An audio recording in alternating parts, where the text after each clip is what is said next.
heads? I'm so glad you're here.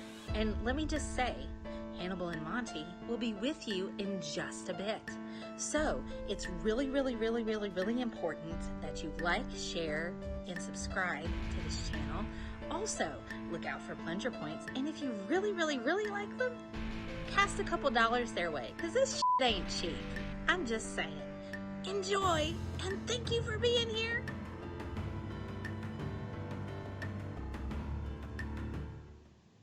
Previously on Hannibal and Monty Show!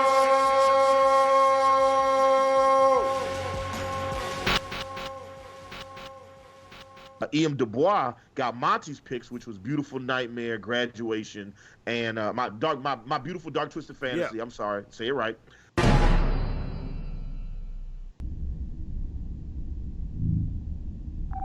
Bridge to Captain Picard.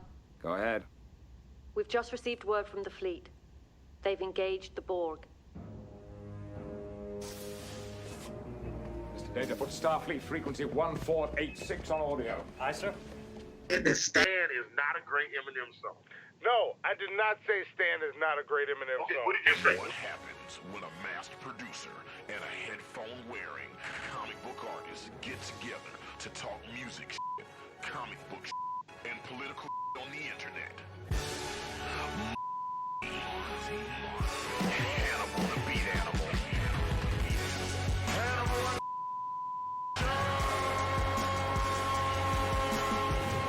Holy shit. My name gets to be in the title this time.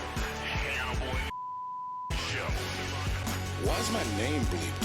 What kind of shit is this? Hannibal.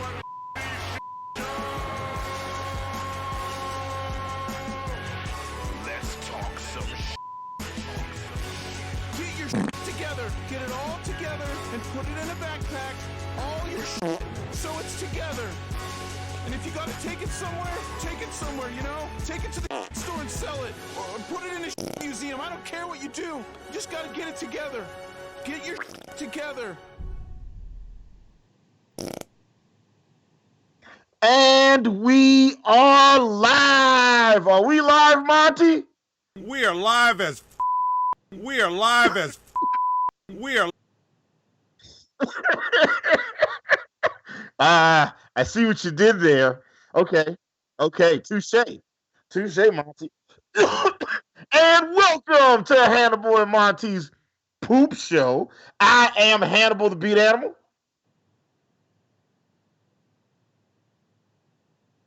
Oh, wait a minute. Oh, you cursed, Monty. Off the rip.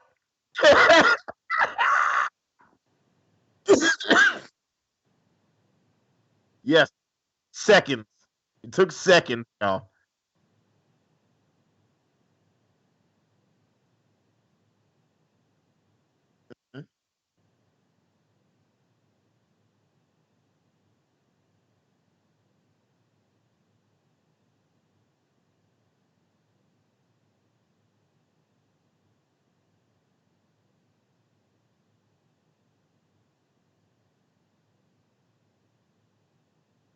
You might be muted right now. I don't even know if they can hear you. So you might have gotten away scot-free, Monty.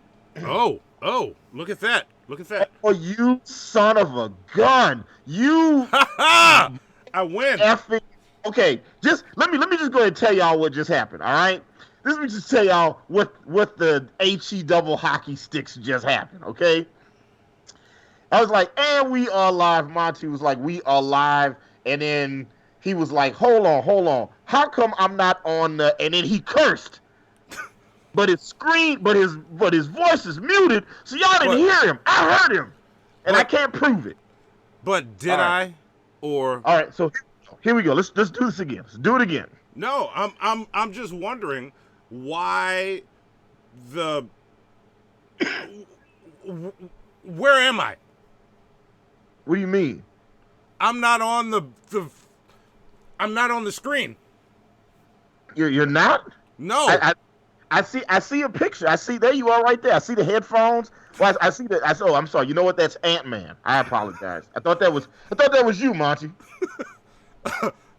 Zoe, is this what y'all worked out? Like, why are you conspiring against me? First off, Zoe didn't cheat. She is a talented producer, and she just was like, you know what? I'm tired of being on the B team. I want to be on Team Monty. I mean, Oh yeah. She does want to be on Team Monty. Thank you for that. Team Hannibal. Not that we're doing teams. They're not doing teams. Yeah. So like, can we fix this thing? I mean, I guess we can. I mean, I don't really see why we need to. I mean, I guess, sure. I mean, we do want the show to look better, right? Zoe, put me on screen. There we go. That's more like it. That's what I like. All right. I feel like the centering is off now. I don't know. You feel like the centering is off? It's not balanced right. I think it's more balanced. Like I All think. right, so let's do this again. All right. And we are live. Are we live, Monty? We are live as fudge. I said fudge. Fudge. I heard you. Welcome to the Hannibal and Monty's Poop Show. I am Hannibal the Beat Animal. And I am Monty. And this is episode, what is it, 78? Yes, this is episode 78. Maybe an episode about... Language. Or. No one else is going to deal with the fact that Cap just said language? Yes. You know, as show title, you know what? That needs to be a category for our award show, the Golden Turds. All right. Best show intro. I mean, best show title. Up. Y'all are gonna give us some Streamlabs to read that we shouldn't read. I'm guessing right now, but look, there are consequences to that. You want to explain the consequences, Hannibal? Yes, I do. So the way we're going to do this episode, like the reason we're doing this episode this way is because whenever we do these episodes, Monty and our shows are never fully monetized by YouTube, never. And they always say it's because of like language, and censorship and stuff like that. So Monty and I, no, Monty, the malicious, evil, black darkness is spreading face. I had to stop myself from cursing.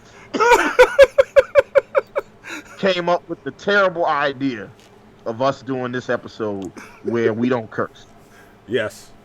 So we're gonna try it. We're gonna try to see if we can do this episode and see if YouTube will fully monetize us. So Monty and I are not going to curse.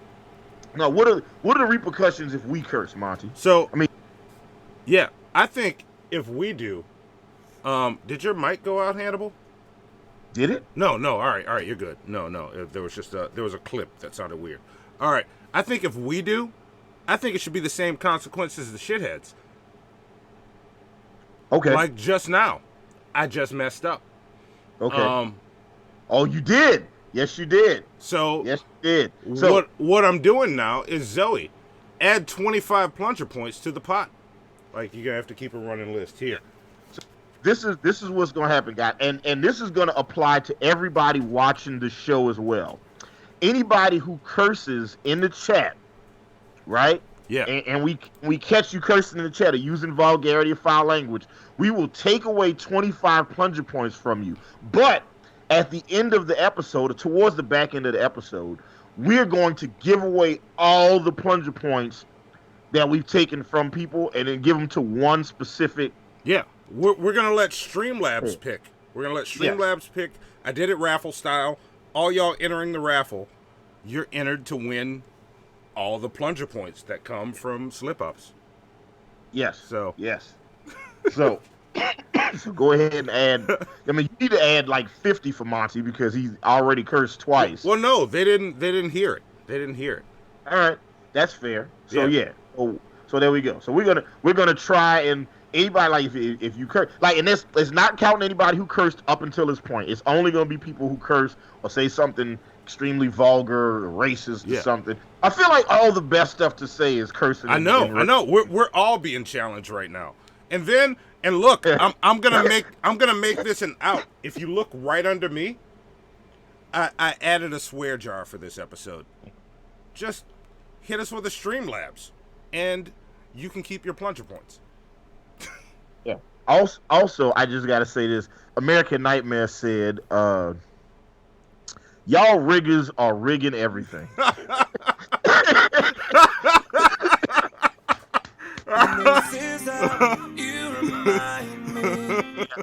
Yes.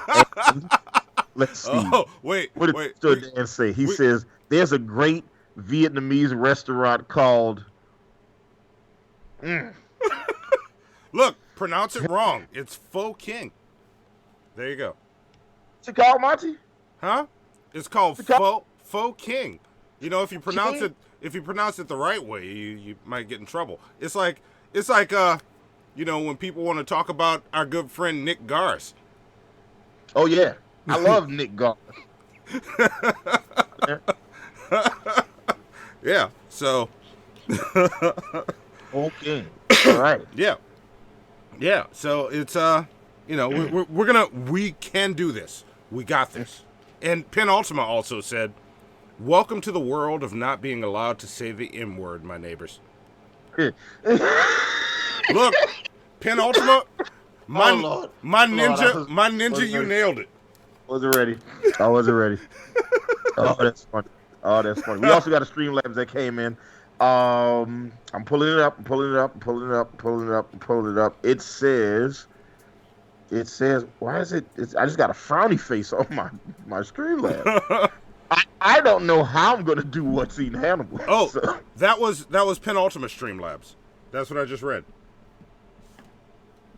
Wait. Oh, okay, gotcha. Yeah, gotcha. Yeah, that's probably the wrong charger. Unless you have the. Is it the new Chromebook? Is it the Chromebook that our the poopy face? I'm gonna call y'all poopy faces instead of the other name tonight.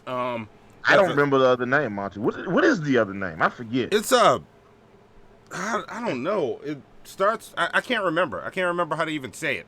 But the poopy face Antonovich gave us. I don't know where the charger for that one is. It's almost dead, I'm sure. It's over here somewhere. Look for it. If you curse, we take 25 plunger points away, and we're gonna raffle them off at the end of the episode. We're gonna try to see if we can do this episode without cursing. See if YouTube will fully monetize it. Even though Monty's already cursed twice, we'll see. Once. So Montel. Yes. Yes. So yeah, let's get into this stuff. Mm-hmm. It's not easy, man. It's like my natural state of being. It's really hard to do. So yeah, if you how am I gonna do this? I didn't think about this part. Yeah, if Mr. Hannibal, you look like JLP and G-Man had a live baby. Is that why you wear the mask? Got him. Yeah.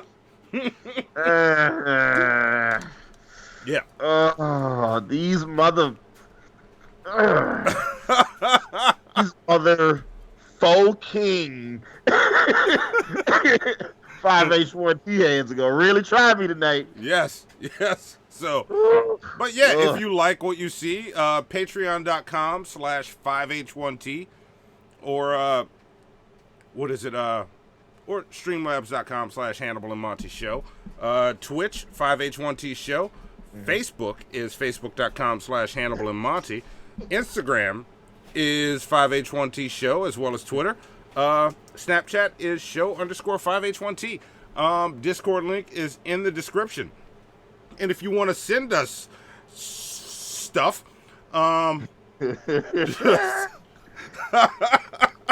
just send it to P.O. Box 13013, New Orleans, Louisiana 70185, or check the Amazon wish list, which still has stuff from Hannibal's birthday, which is bull crap. So, with that being said, we should just move right into the first segment, which is, have you heard this?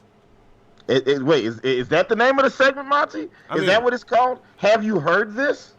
Well, there's more to it. I keep getting distracted. The segment's called "Have You Heard This?" Have you found that charger, Zoe? I keep getting distracted. I'm sorry. Passionate Lobster says, "Can we be the doo-doo crew instead?" Oh, yes. Yes. Give Passionate Lobster plunger points for the doo-doo crew.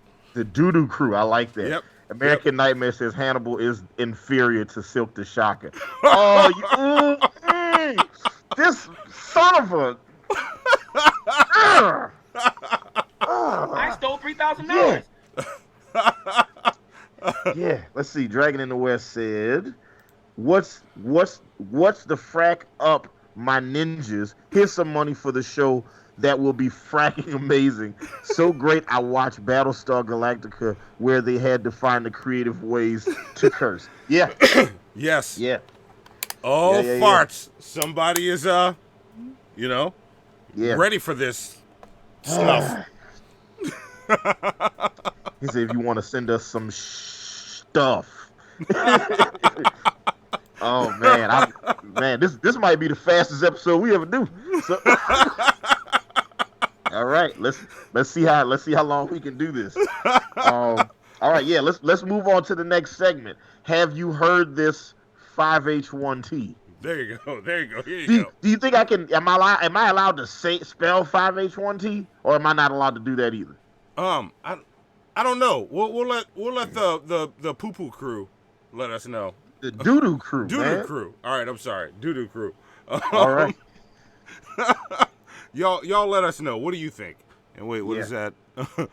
Monty, Zoe was promoted. Remember, she ain't got time to go looking for your chargers. She's looking for that charger for herself. Yeah. And it's for shows things. Also, we got 40 people. We got 60 people watching. We got 40 likes. Let's go ahead and make that like ratio match that view ratio, because you guys are awesome, and I'm gonna curse. I feel it. I think I'm gonna be the one to break. I mean, Monty's already cursed, so I've won in spirit. But I wanna be able to do this. So I used to be the general manager of a chain of porn stores. All right, cursing is it's a part of my life, okay? Yeah.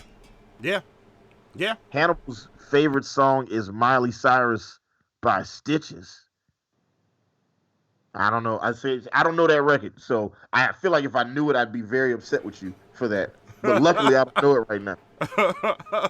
Oh, wait till we talk about the album we're about to talk about. Zoe, play that intro.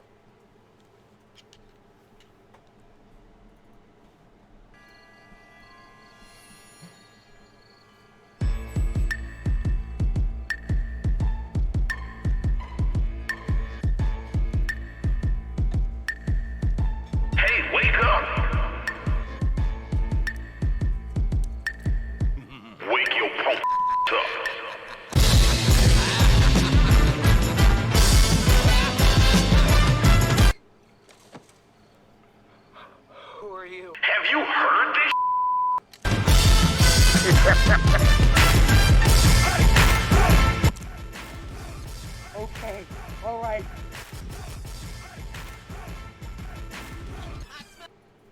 There you go. Always cuts off. You know, I considered extending that line just a little bit.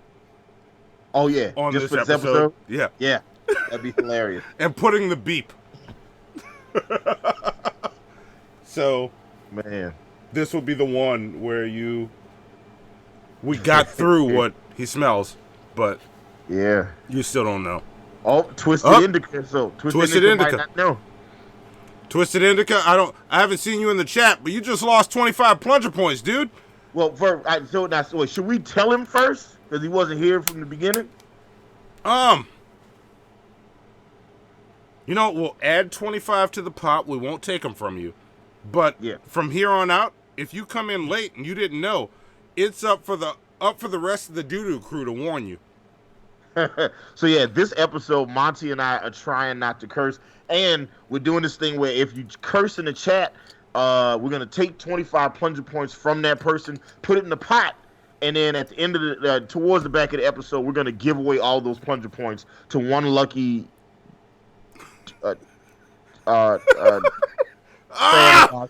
Someone, you mother father. Don't tell Monty she's white, or he'll have to give her a bunch of points for no reason. Look, someone, when you're right, you're right, and you're right. Zoe, could you give someone plunger points for his astute and very accurate observation? Oh, look at Mike. I'm going to give back to the people. F-bomb, C-bomb. Oh! I stole $3,000. Oh! That's 100 plunger points in the pot right there, Zoe. Hey, Mistaken Reaper says, I'm going to say this is going to be hard for me. Cuss like a sailor. Yeah, look, listen. I'm already in that place right now. I don't even know how we're going to do this. So, today's today's edition of Check. Have you heard this? Have you heard this musical content? Monty and I did this. So we always pick, the number one album in the country, and we review it. This week's number one album in the country was produced by, was created by Celine Dion. Who is Celine Dion, you might ask? Celine Marie Claudette Dion. That is the most French. I almost cursed again. That's a real French name. Celine Marie Claudette Dion is a Canadian singer born into, that's just the whitest name I've ever heard. Yes. Like, if I was like Celine Marie Claudette Dion, I expect a white woman to be walking with a dress that has a train behind it.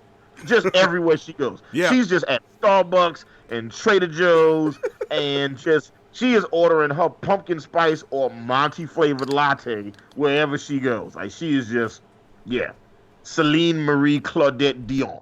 She loves croissants and Monty flavored beverages. Monty's got his headphones off. He's trying not to listen to them. He's cursing off screen is what he's doing. If anybody read lips, y'all just saw my neighbor just curse like 3 times. Look, listen, my ninja. I did not curse 3 times. What? How did you say? I said ninja. Okay. Ninja. All right. And look, I did train kung fu with some rats in the sewer, and by rats in the sewer I mean Tekashi 6ix9ine. Anyway, Celine Marie Claudette Dion is a Canadian singer born into a large family from Charlemagne, Quebec. Hey, turn it up! And everybody knows all the craziest people in Canada come from Charlemagne and all of Toronto. So she emerged as a teen star in her homeland with a series of French language albums during the 1980s. Anyway, we know who Celine Dion is. Because You Love Me, I Am Your Angel. Of course, the theme song to Titanic is all coming back. Why are you trying to hit on the shit on the? Oh, Monty, there it is. I heard it. Y'all heard him? Y'all heard him for the third time today. Monty second time. Zoe put 25 in for me. Yeah, there we go. This is gonna be a swap meet of plunger points. Yes. So look, Celine Dion just put out a new album, y'all. It's called Courage. It debuted as the number one album in the country. I didn't realize how many albums Celine Dion has. Like, she got a bunch of albums. This is her 12th English language album. Okay. Wow. It was released on Columbia. She's got 20 tracks on there. Darn. And let's see, what did it do? Commercial performance. She did 55 on the Canadian chart. She did 55,000 units first week. And how many did she do in America? 113,000 first week. So that's what it is. So Monty, what'd you think of Celine Dion's? Oh wait, what do you think of the album art for? You're laughing. Someone said, Monty curses so much. Very bad role model for our wonderful producer. Take your plunger points. Yeah. But I'm an excellent role model. Like I raised my daughter to know that her dad has no filter. So when my daughter talks about when she remembers how her dad speaks, she remembers me the same way my friends do. Always. Like, this is me. This is who I am. American Nightmare says Hannibal looks like Amy Winehouse's teeth. Plunger points for American Nightmare. No, don't give him plunger points for that, all right? Doesn't even make sense. just makes me mad. Well, he's kind of right, Hannibal. Oh, he's right, huh? Yeah, okay. Yeah. Mm-hmm. That's all right. Okay, that's cool. I got you. Mother. So, Monty, what did you think of Celine Dion's album cover? I will say, after when the first track started to play, and before the first track started to play, this album art is actually, I think it's actually awesome. I think it's well designed. It's a great photograph. They tweak the colors well enough. The fire stands out. She's nice and backlit, but you can still see who she is. And everything's clear and easy to read. This is a great album cover. Because she looks like it gives the image of a phoenix rising. It's great for, here's a Celine Dion album again. You hadn't heard from her in a while, but here this person is again. I'm fumbling. I'm trying. Oh, American Nightmare said I look like a Falcons fan. He is. Oh. I need something to break or throw. Right Is Mike offering up? Are you offering up 1,000 of your plunger points for the winner? If that's the case, I'll have Zoe added. But yeah, the album art is great. It's a really good album cover. Well done, Celine Dion. Hats off to you. So, what'd you think of the production on this? So, the production on this album is... Wait. Thrift Store Dan said that Hannibal looks like possibly a person from Alaska. Plunger points for that, Thrift Store Dan. No, that's not plunger. I disagree. That's good stuff. Someone, to be fair, only a Falcons fan who wear a mask all the time. I mean, he has a point. Like, that is something that Falcons fans would do. Yeah, you remember in It, that the kids that had to fight against Pennywise, you know what they were called? The Losers Club, or what I like to call them, Atlanta Falcons fans. So, there you go. Matter of fact, if anybody could that's what we need to do is take It and then just Photoshop true. Falcons wear on all of those kids. So, look at Monty cursing again off screen.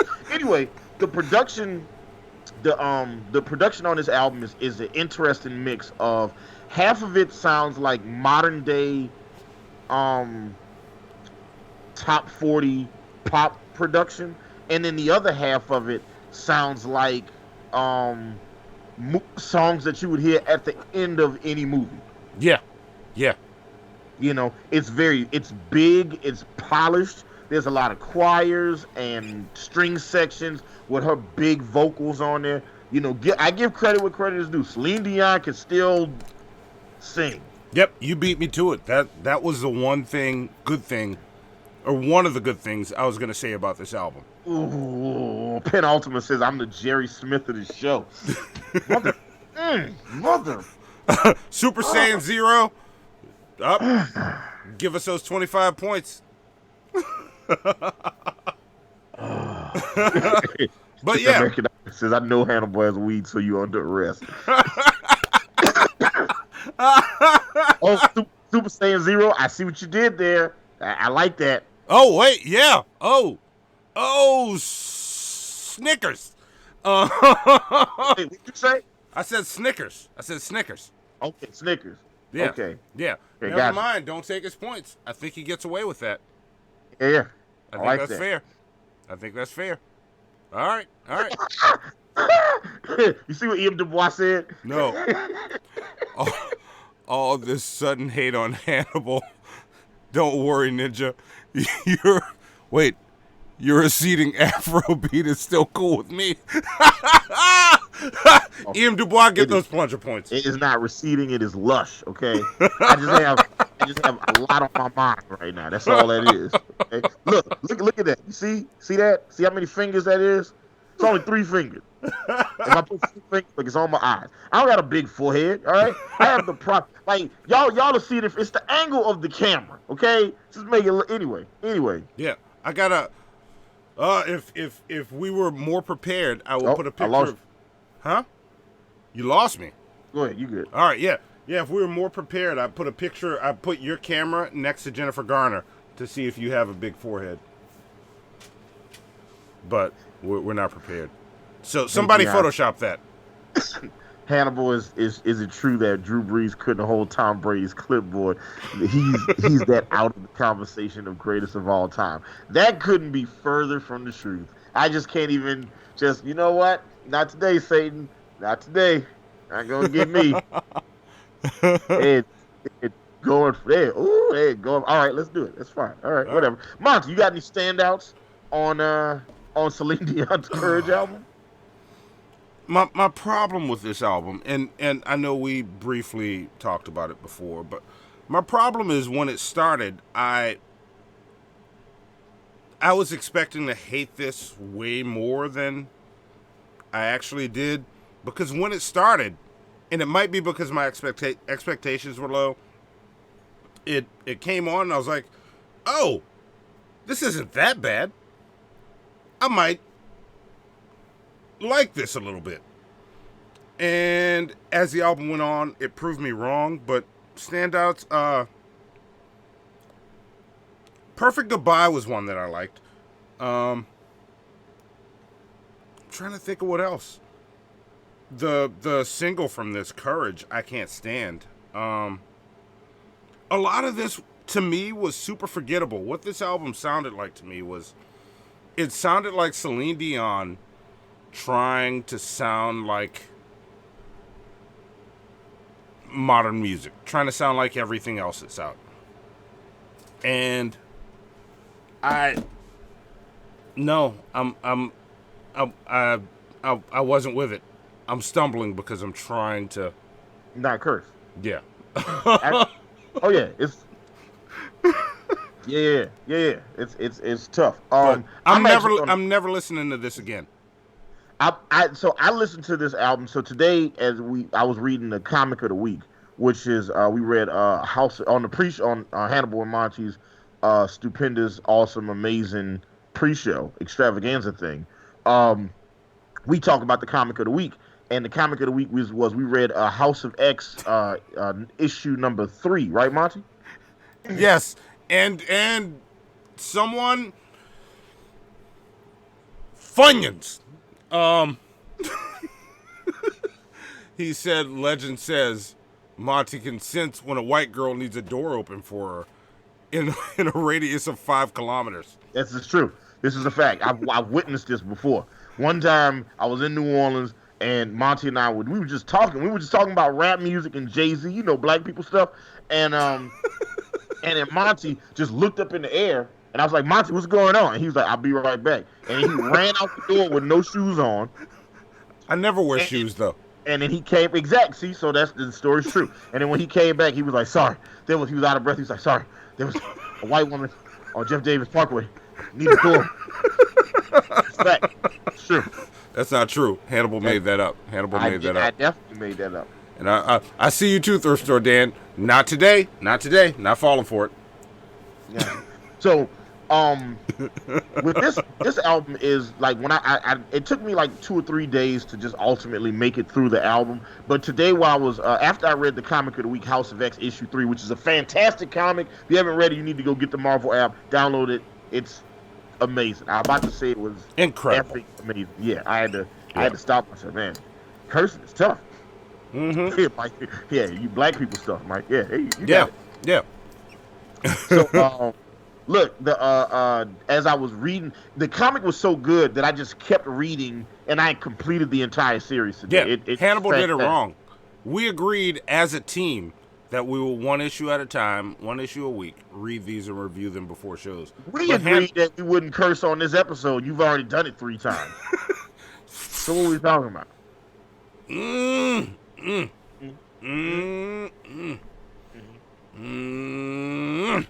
All right. All right.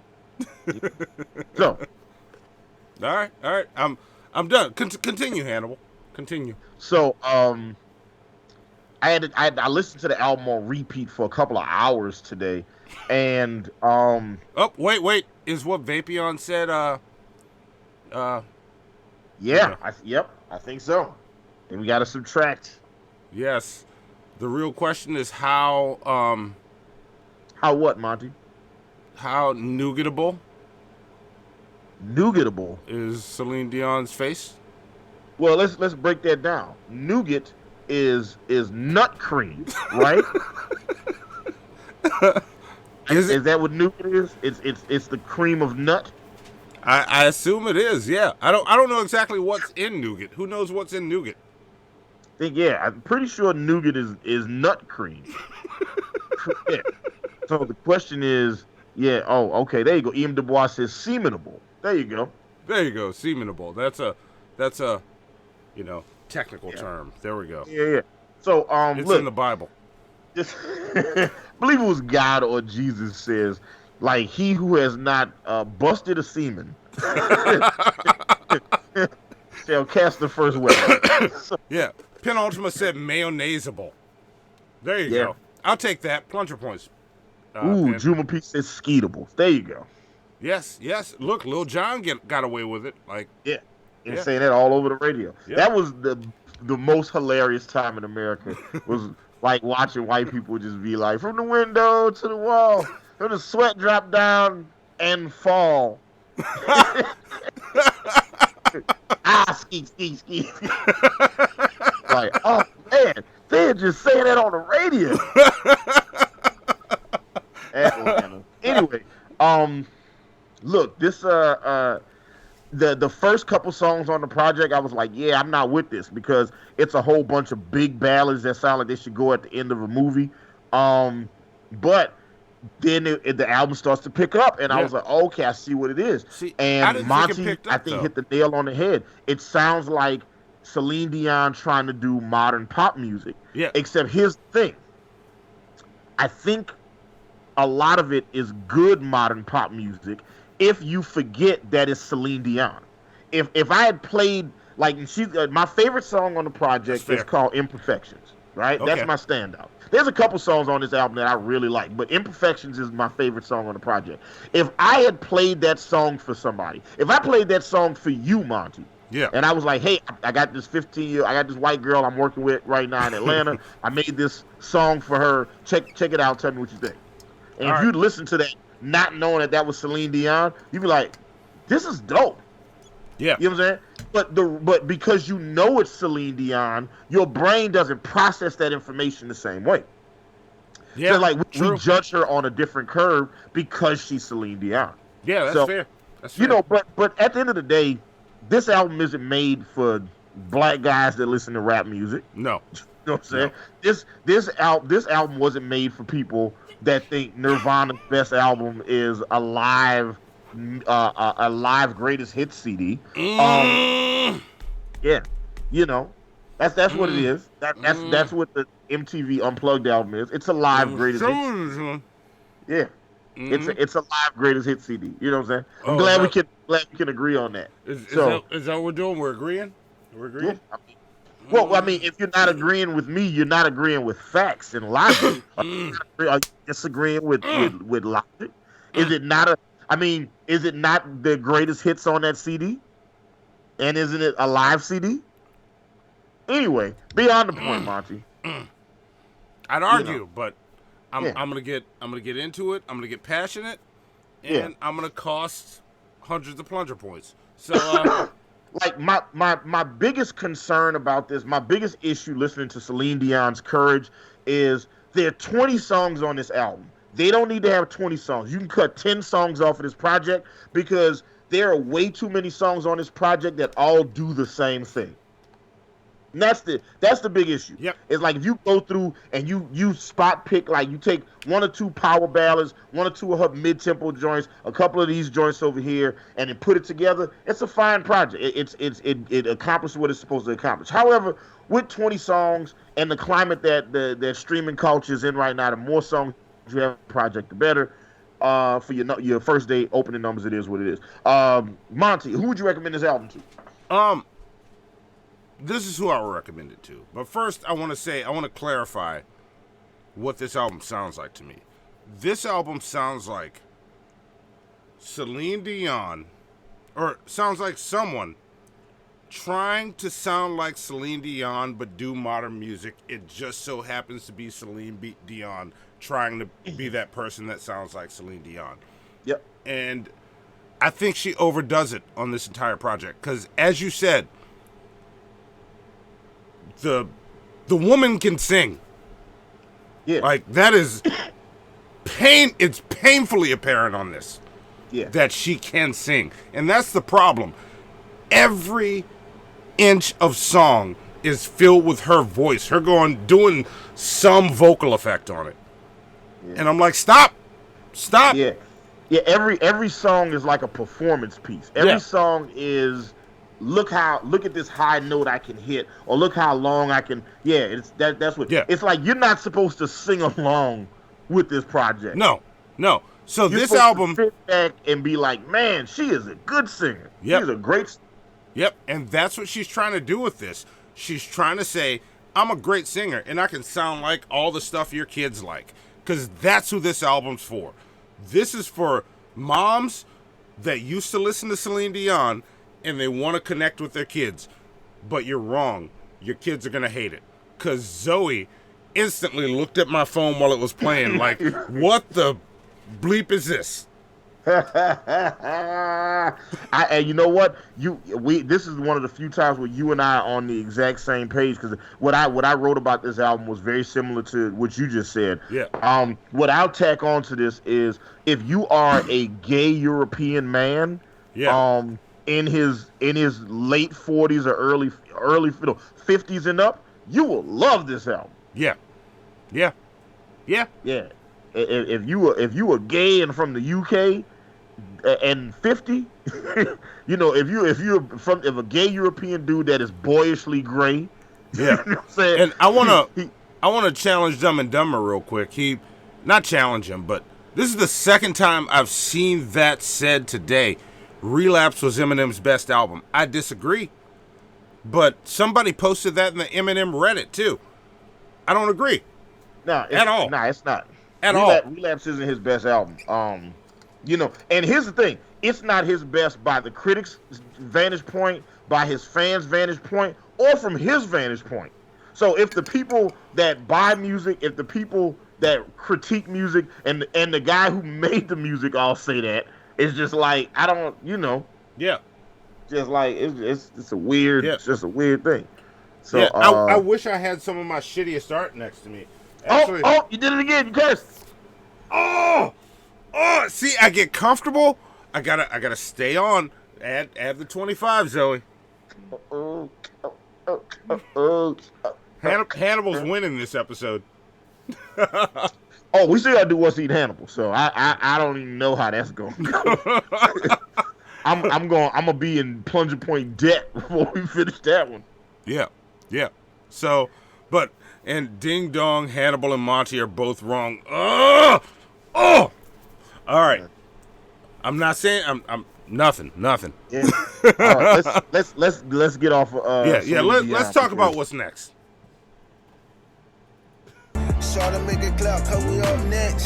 Yes, there we go.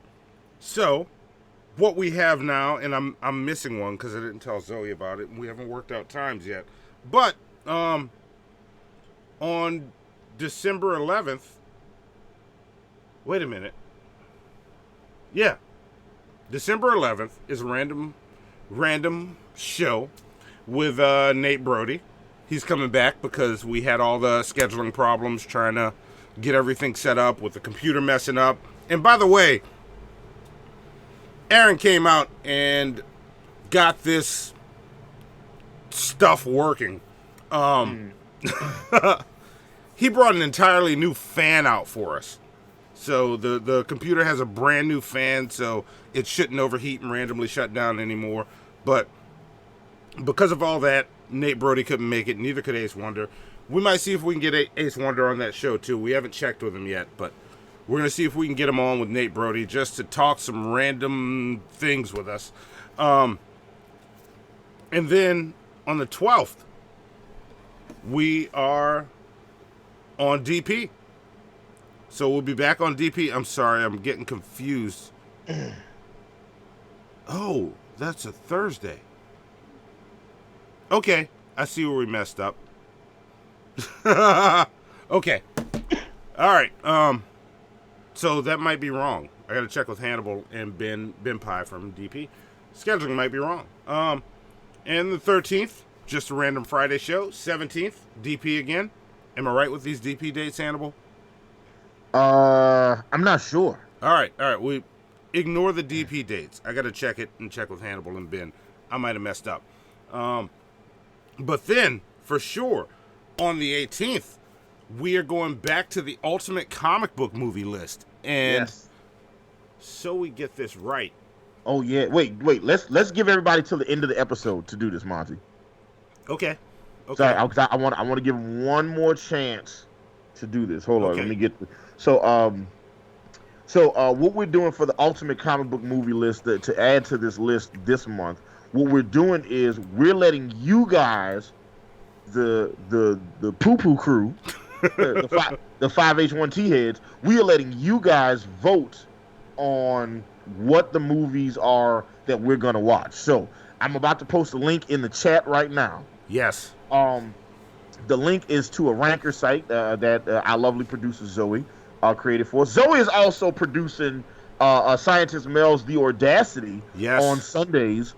So tune in there, guys, because look, our little girl is growing up and she's awesome, and other people are recognizing her awesome sauce, and she is amazing. That's why she's Team Hannibal. Incredible. Not that we're doing teams. Yeah, not that we're doing teams. Yeah, not that we're doing teams. Number so look, 2 crew. That's another one. I like that. Plunger points for someone. Yeah, I like that.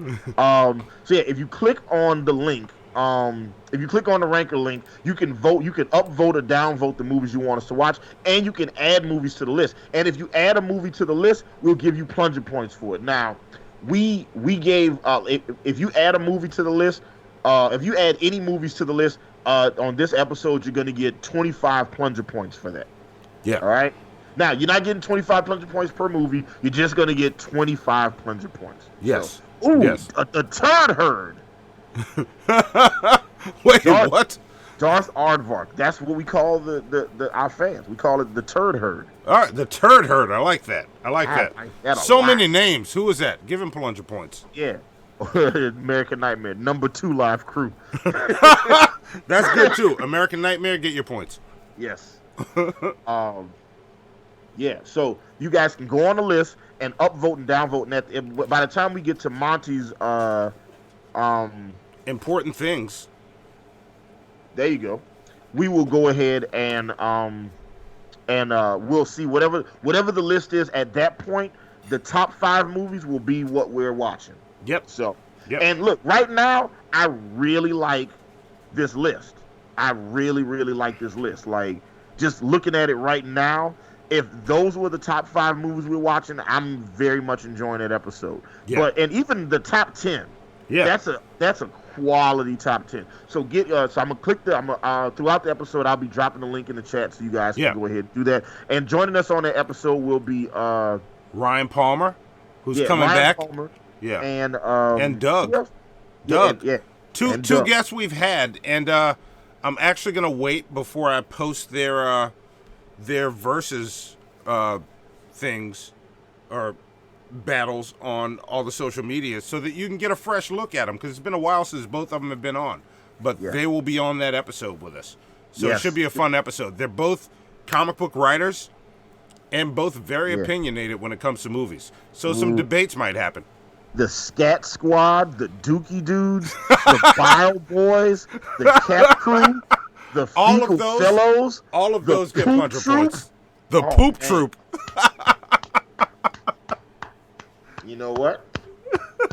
I tip my receding hairline to you, okay? That is fantastic.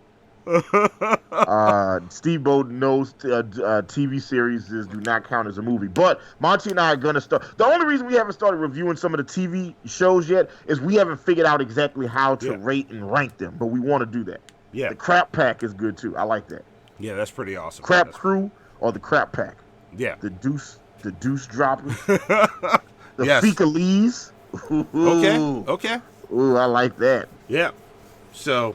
Runs. And then on December 27th, 2 days after Christmas, we are doing bad Christmas movies.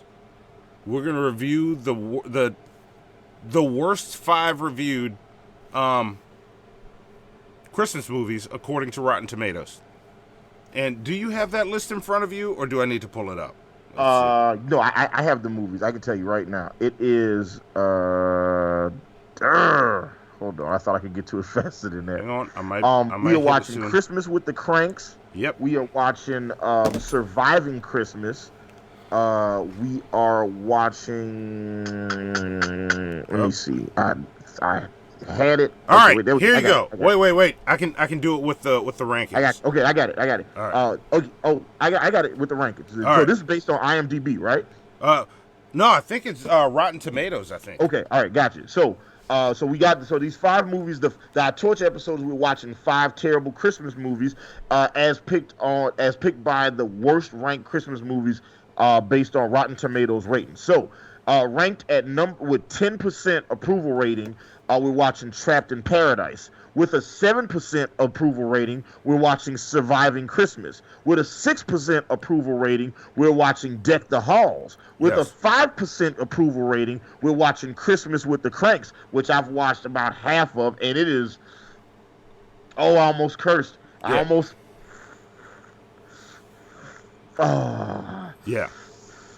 fudging cursed just now. I finished it, and I'm biting my tongue right now. It is terrible. It's a terrible, terrible movie. Like, it's just an awful, awful film. Yeah. And with a 0% rating on Rotten Tomatoes, Kirk Cameron's Saving Christmas. That's right. We have a Christmas movie with heavy Christian overtones. Yes. This is going to be not fun. Not fun. I already watched Christmas with the Cranks, and I want to stop right now. This is truly a torture episode. This isn't like Fast and the Furious, where as I got into it, I'm like, I'm actually enjoying this. Yeah. So Mike says, "Oh, y'all can go suck it in." That's such a great insult, by the way. Yes. It's like, that is awesome. Yeah, give Mike plunger points for that. That's fantastic. All right. That being said, wait, y'all sound like Leave It to Beaver extras tonight. That was someone. Plunger points. Yeah.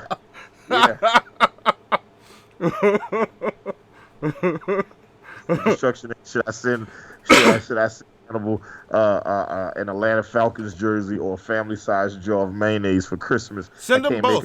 And see, his was great. They both go in the garbage.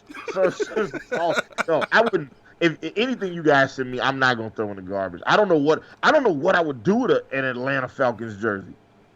He would secretly wear it with pride, because I'm gonna let y'all in on something. Hannibal tells me when we're not live how much he actually loves the Atlanta Falcons, but since he's from New Orleans, he's got to play the role. Oh, this.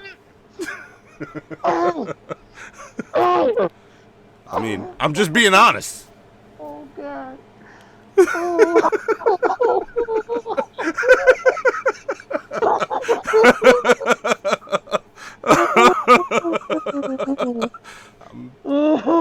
Just giving it to you real. I mean, since I gotta watch my language, I gotta let it out somehow.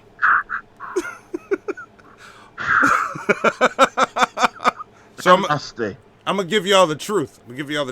Bam! I'm gonna hit you with the bam. I'm gonna hit you with the bams about Hannibal all night tonight. How about that? I'm gonna hit him with the bam.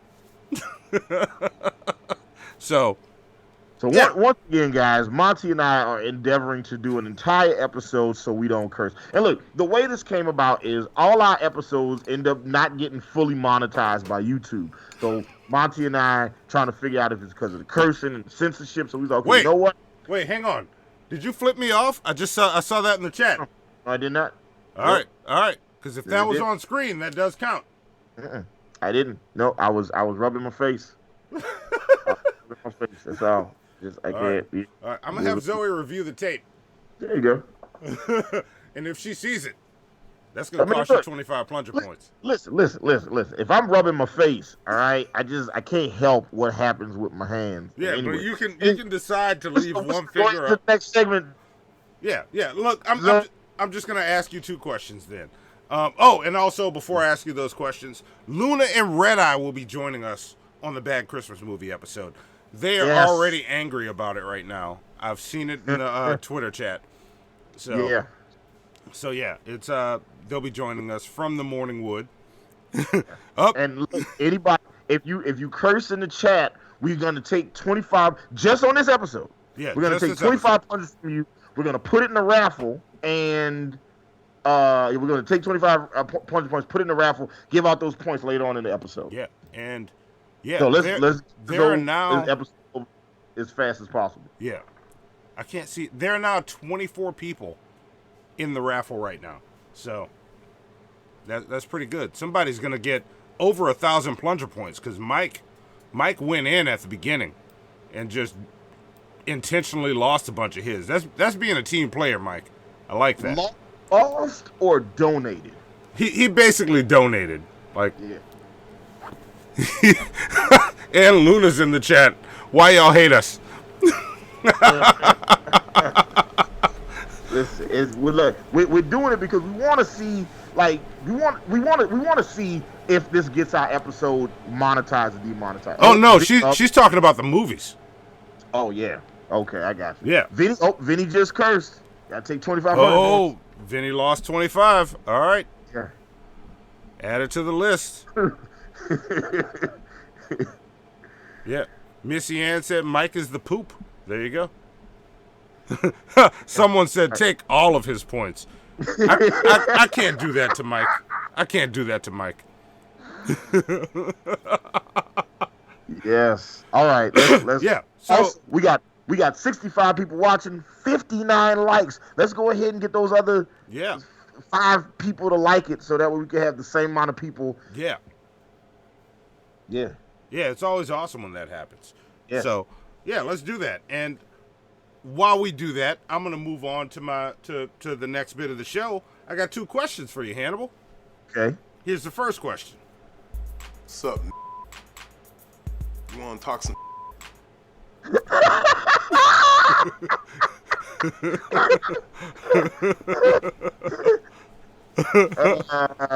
Oh, it's still on the screen though. That was on you, Monty. Oh, that's my fault.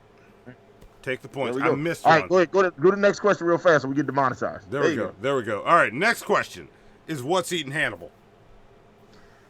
This is it. This is it, guys. This is when I lose my. This is when I demonetize the episode. Yep. Let's see. Let's see what happens. Often imitated but never duplicated. Yeah, that's it. OG, original gangster, original gangster, original gangster.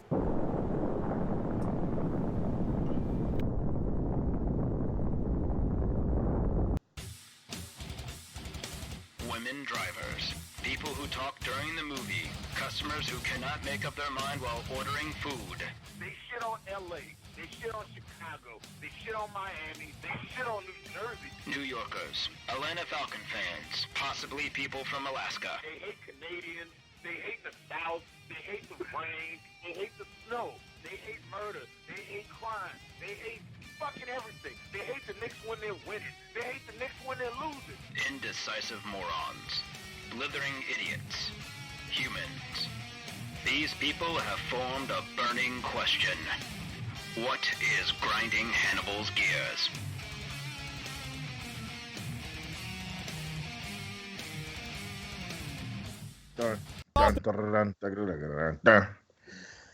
Oh, Lord. This ain't gonna be easy. Video. I'm feeling this one already. This is gonna be tough. Full screen. Yeah. Okay. So first thing, the video, Monty, to our lovely producer Zoe, I'm gonna let you know when to play that video. All right, because I need to build up to this in a second. Yeah, I thought I muted my mic when I was talking to her, but I unmuted it to talk to her. Oh, you good, man. You're good. Anyway. Okay. All right, guys. So, what's eating Hannibal this week is Uber. All right. And I normally, whenever I talk about it, I'd be like, yeah, so, I drive for the rideshare services. And I never really say what I do when I do it, stuff like that. But look, I drive, like, I'm specifically talking about Uber right now. Okay. I'm specifically talking about Uber. Okay. Because in the last week, and a matter of fact, let me just tell you guys about my last 36 hours driving Uber, all right? Because this What's Eating Hannibal is about Uber customer support, all right? Or Uber driver support. Because it is not supportive at all. It does not help. It is like Uber's customer support, driver support is like wet toilet tissue on a fire. It is completely useless. Oh, Lord have mercy. All right, so I'm driving around on Monday. I'm picking up a bunch of people, dropping them off, all of that stuff. And I had a customer in my car, like, the like overhead handle part that's in like kind of like the back seat or whatever. Yeah. I had a customer break that in my car, right? and was like, and I was like, you like, and she apologized. She was it's hard because I'm trying to curse right now. And she was like, oh, my bad. And I was like, your bad what? And I looked back and I saw that she broke the handle. And I'm like, how did you break the like, how? How, Sway? How did you break my car? This is like, so I'm annoyed. All right. I was about to say something else. All right. I was very upset. But that's not the part that sent me over the edge, because so I'm always looking at my driver rating as I'm driving, and my driver rating is almost a perfect 5.0. It's like a 4.98. Like, I am almost a flawless driver on Uber, right? And I look at it after every ride, like all the time. I'm looking at my ratings, and after I dropped her off, and it was a while before I had my next passenger. Then when I got my next passenger, I looked at my rating, and I noticed that it fell from a 4.98 to a 4.97. And the person that gave me a 4.97, now I don't know that it was her, but the person left a comment that Uber felt like they needed to notify me about. Uber sent me a message that said, hey, one of your customers said your car is damaged, and they gave me 2-star rating. Wow. Yeah. So this chick broke this thing in my car and then called Uber and then left me a bad review because she broke something in my car. Wow. And I didn't have any customers in between her and then the next person. So it couldn't have been anybody else. It had to be the person that broke. So I call Uber and I'm like, look, this chick just got in my car and then she broke the overhead handle thing. And then she told y'all that it was broke in my car, but she didn't tell y'all she broke it. You know what I'm saying? And Uber was like, oh, well, there's nothing we can do about the ratings. Like, the ratings is like automated. So once somebody leaves you the rating, it is what it is. But, I wouldn't worry about it. Customers love you. They always have great things to say about you and this, and that. I said, but it bothers me because the person that said that my car was damaged is the person that damaged the car. Wow. Like, you can't do that. Yeah. You know what I'm saying? That would be like me going to Subway and ordering a sandwich with jalapenos and then calling corporate and being like, they gave me a sandwich with jalapenos on it. I'm allergic to jalapenos. You ordered the jalapenos, mother. Okay. All right. You got this. So now I'm driving. So later on, yesterday, I'm driving Uber Eats. I get and I'm way out in the middle of nowhere, Georgia, right? And I get this hit to go pick up some Steak and Shake for somebody. I get to Steak and Shake. Steak and Shake is closed, right? Now, the part of Georgia I was in Sewanee, Georgia, which is very far away from Atlanta. If anybody wants to look it up, you'll see it. So I was in Sewanee, Georgia. The order I had to pick up was a solid 10 miles away. So I drive 10 miles to the Steak and Shake. I get to the Steak and Shake is closed. So I call Uber, and I'm like, yo, Steak and Shake is closed. What am I supposed to do? So then they get on the phone and call the restaurant, and the restaurant is like, oh yeah, nobody's answering. I'm like, yeah, they're closed. I started. You know what I'm saying? Also, it's very rare that you call Uber's customer support and you get an American. Not that that should matter, you know what I'm saying? But I would like to be able to understand the person I'm talking to. You know what I'm saying? Fair enough. Anyway, Fair enough. I'm like, he's like, oh yeah, well, we're going to just have to go ahead and cancel the ride. I'm like, all right, cool. You know, but here's the thing. I didn't end up getting a cancellation fee for that. It was like, well, you didn't pick up the food. I was like, I know I didn't pick up the food, but I still drove 10 miles to get this. Can't I at least get my $6 cancellation fee? They was like, no. So, all right. So, screw you, Uber support for that, right? Then, as I'm out driving, I was out by Lake Lanier, and I ended up getting a hit to pick somebody up in Gainesville, Georgia. Okay? Like just do your Googles. Lake Lanier to Gainesville, Georgia. That's where I had to drive last night. So I drive all the way to Gainesville, Georgia, get to the address, and it's like this bar. And this is like a real Ku Klux Klan-y part of Georgia, all right? This is not a place that a 6'2", 250-pound black man is trying to get out, wearing a mask, talking about, hey, is Cynthia here? Her name wasn't Cynthia. It doesn't matter. Is it the kind of place that plays both kinds of music, country and western? Yeah. All Yeah. right. Yeah.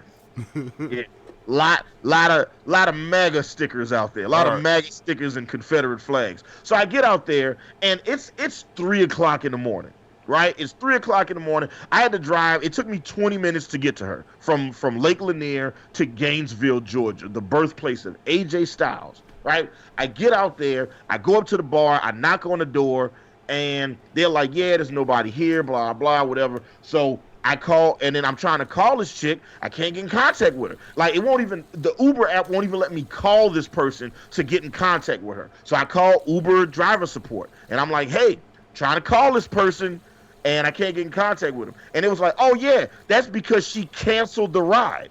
She canceled the ride while I was en route to the place. But the app, some kind of way, froze up. So they were like, yeah, apparently the app GPS was showing me like I was still in Lake Lanier, like I never left.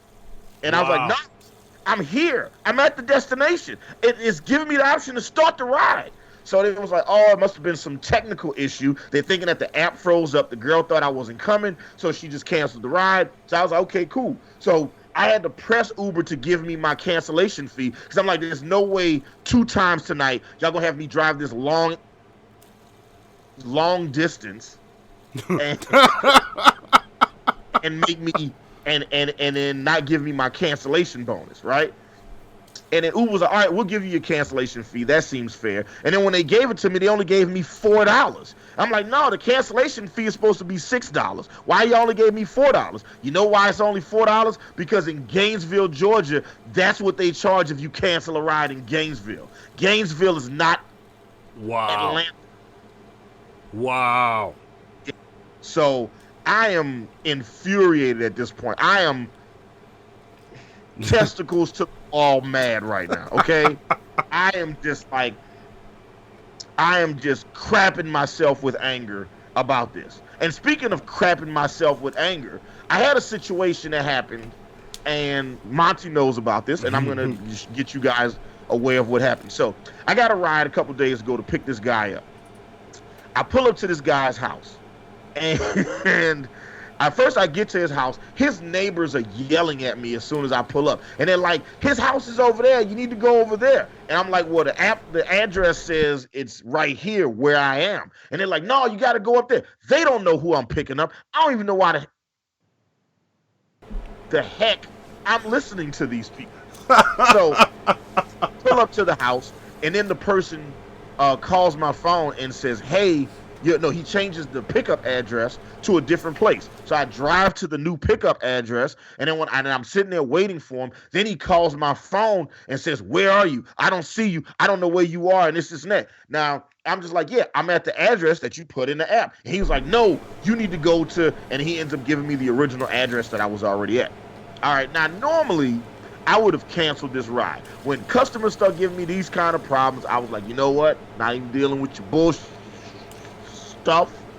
So I'm just gonna cancel the ride. But I was like, you know what? I need the money, rinse, do whatever. All right, whatever. So I drive back around. His neighbors are still yelling at me, trying to tell me where he's at. I pull up to his house, and it's a really, really, really old dude. You know what I'm saying? He's super duper old. He's super old, and his body is covered with like lesions. All right, he looks like he's got the AIDS. I'm not saying he's got the AIDS. He just looks like he just looks like the way, if you Googled what do AIDS lesions look like, his skin would be what would come up in your Google search. Okay. So, so he gets in the car. He's a super old guy. He looks like he needs some help. I try to help him in the car, get him to his destination, and then he put in the wrong address. It looked like he was going to a hospital, but then he wasn't going to a hospital. He's like, "No, I need you to take me to this other place." All right, whatever. Take him to the other place, and it's raining outside, right? It's raining, and then he's like, I get him to the place. He needs help getting out the car. He's like, "Excuse me, boy." All right, first off, I got a problem with that, but you know what? Whatever. He was like, "Excuse me, boy, could you help me out and go get my mail out my mailbox?" Yep, Daisy.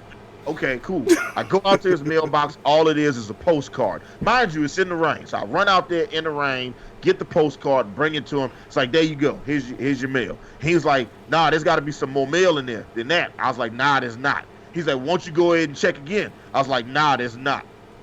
Okay, there's nothing else to do about this, right? So I help him in his house. I give him all his stuff. I was like, "All right, you good? Cool, that's what's up." I walk back in my car. I saw I got another hit, so I'm driving to my next destination. And as I'm driving to my next destination, you know what? I look in the back seat, and I am mortified. Okay, I look in the back seat, and I am mortified. Zoe, play the video. Here it comes. Do it, Zoe. Go full screen, Zoe. Oh, wait. Hang on. That's not the video. That's a screenshot of you actually flipping me off. So, yeah, take those plunger points from him. Nope, I'm not flipping you off. I got my middle finger here. That's not a flip off. That's not a flip off. Yeah. All right? Give American Nightmare 25 plunger points for that. That looks like me doing the Vulcan like live long and prosper. I was giving you a compliment, Montel. Oh, is that what it is? But you know yeah. what? See, look, you're killing the rhythm of my story. All right, here it goes. I'm sorry. That was an accident. Here it is. Let me just get back to it, all right? Here it is. Come on, play it. I deal with this old guy with lesions all over his body, all right? Old guy, lesions in his body, problems with the pickup, problems with the drop-off, calls me boy on the ride, asks me to go get the mail out his out his mailbox, and then I go get the mail out his mailbox, and then I bring it to him, help him out the car, go back to my car, see I got a ride to pick somebody else up, get back in the car, and I start driving towards the next person. As I'm driving towards the next person, I always check the car to make sure the car is clean. I look in the back seat, and I see something, and I am like, this is some bull. Play the video. Go Here it full comes. Full screen with the video.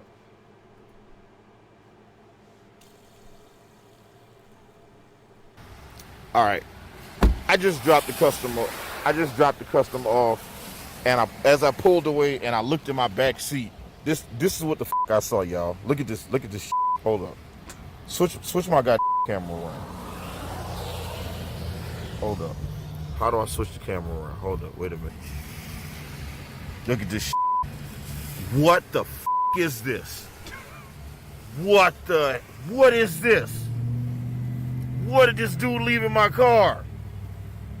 This looks like a fucking bed, like something for old people. Like, he was a super old dude, man. This is, what the hell? What is this? Why is this?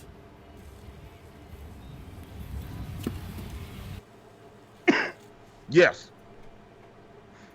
Yes. That was in my car. That that was what this dude left in my car. So imagine me going to pick up the other person, and I was just like, I'm smelling the whole time we were in the car. I'm smelling something. I don't know what I'm smelling, but I'm smelling something. And I'm like, all right, I don't know what this is. And I have a terrible sense of smell. So I don't know what I'm smelling. I just know it's something going on. I don't like it. I'm just like, all right, so I need to deal with this. So I pull out my phone. I record it. I take some pictures, right? That happens. Now, that being said, I called Uber after that, okay? I called Uber and I tell them about what happened. And they're like, oh, that's awful, blah, blah. Take pictures, this is that. So I take pictures. I tell them I got pictures, I got video. Because this dude also, as a sidebar, he opened up all the snacks I had in the backseat and just opened them, crushed them up, and just left them all over, just in the side pockets. Right? It's just a bunch of crushed up M&Ms and Butterfingers and fruit snacks, all mixed together, covered in his HIV. It's terrible, all right? But I call Uber, I tell them what happened, and this is what I get from Uber. Hi, Willie. Thanks for writing us. I understand your concern regarding the cleaning fee. However, any mess that can be thrown away or wiped up quickly is not eligible for the cleaning fee. And then they give me a guide of what things will get you the cleaning fee.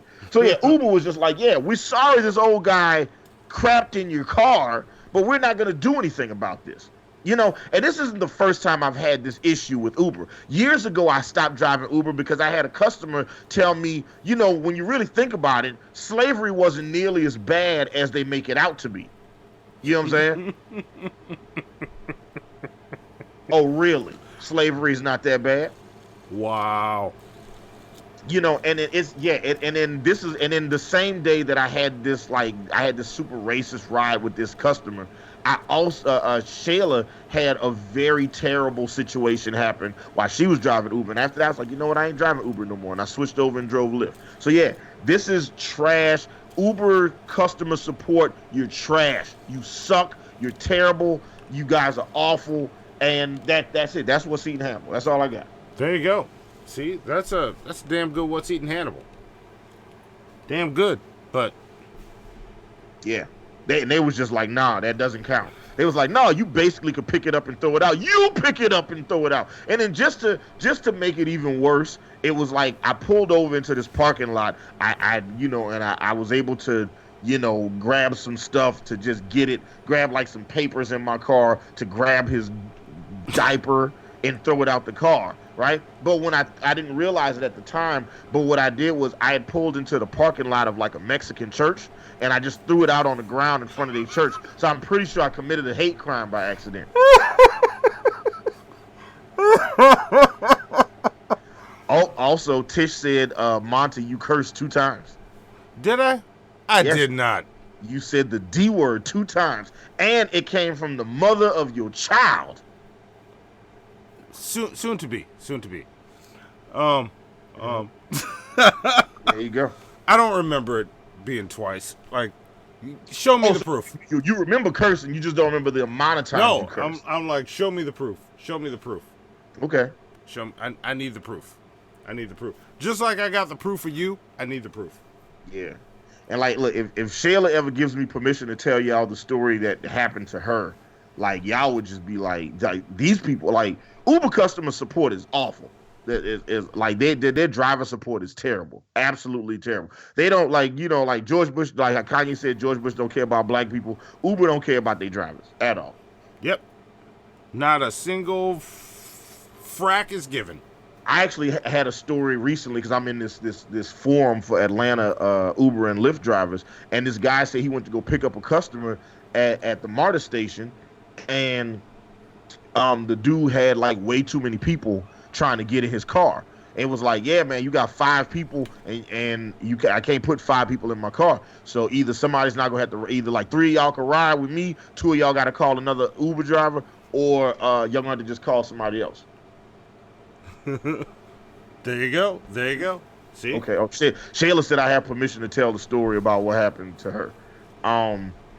And matter of fact, I'm gonna tell these two stories real fast, because I think y'all need to know this, because like there's stuff that happens to Uber drivers that you never hear about. So like when like they be like, oh, Uber drivers is sex trafficking girls, you hear about that stuff. Or if Uber driver shoots somebody, you hear about that stuff. But stuff happens to drivers all the time, and those stories just get buried. Like you never hear about those stories, right?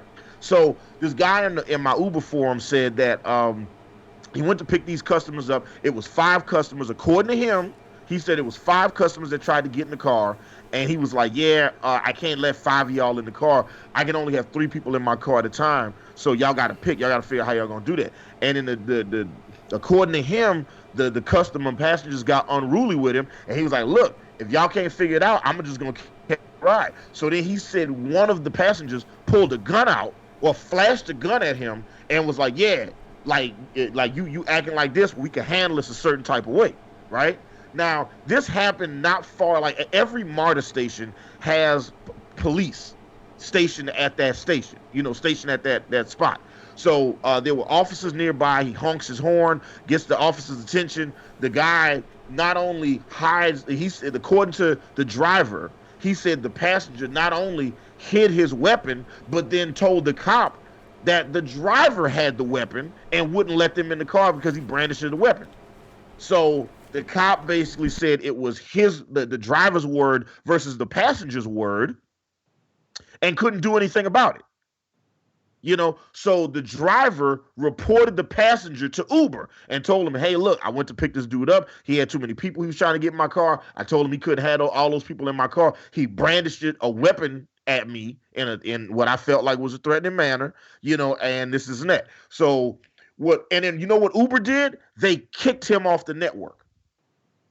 They kicked the driver off the network, said that they needed to investigate the charges first before they would allow him to drive. This dude reported a customer doing something to him, and Uber kicked him off the network. Wow. Now, does that encourage me to go to Uber if I have problems in the future? No, it doesn't. And like for this particular guy, he said that Uber is like a secondary, third source of income for him. So it's not a big deal. Then on top of that, there was a situation Shayla had a couple years ago, and this situation led to her not driving Uber anymore. So, and she just came in the room and told me I had permission to tell the story. And I might get the details wrong, Shayla, so if I do, don't be super mad at me, right?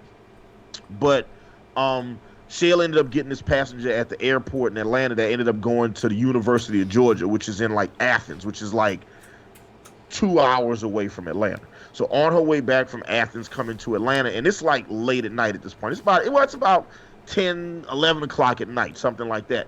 On her way back from Athens to Atlanta, Shayla's picking up customers on the way. Pick them up, drop them off, pick them up as she's making her way back.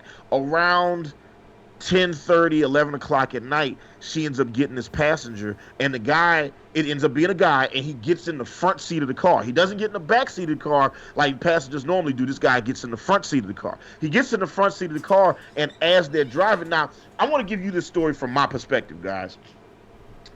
I was parked outside of a concert venue. James Taylor was having a concert. I'm sitting out there waiting for the concert to end. Next thing I know, I see all of these text messages coming in from Shayla that don't make any sense. It's just a bunch of random ass. I cursed. There it is. There you go. There you go. It's just a bunch of random letters coming in, and it doesn't make any sense. So I call her like, what's going on? And Shayla's like, I'm really, really scared right now. I was like, is somebody in the car with you? She says, yes. I was like, okay, this is what I want you to do. The first gas station, a public place you see with the lights on, drive over there immediately, get out the car, take the keys, and just walk out the car and tell everybody in the place that you're at with lights what's going on. Okay, get out the car immediately, find the first well-lit place. So Shayla pulls on the side of the road. She finds a gas station, right? She pulls on the side of the road, pulls the keys out, does what I tell, and it happens to be a cop station at that place. And what happened was her passenger was some guy. This dude gets in the front seat, pulls his meat out, and starts jerking off next to my girl. You take the point. Take the point. Yes. Right? She hits me up in a panic about this, okay? And she can't tell me because the guy's sitting right there. So I tell her, you know, find the first well-lit place. She does it. Then luckily for us, luckily for her, there was an officer stationed there. The officer goes after the guy. The guy takes off running. They never catch him. She reports this to Uber, and you know what Uber says? Oh, well, we won't pair you with him anymore. Wow. You won't pair her with him anymore. What do you mean you're not gonna pair her with him? Kick this dude off the network. Yeah. Yeah.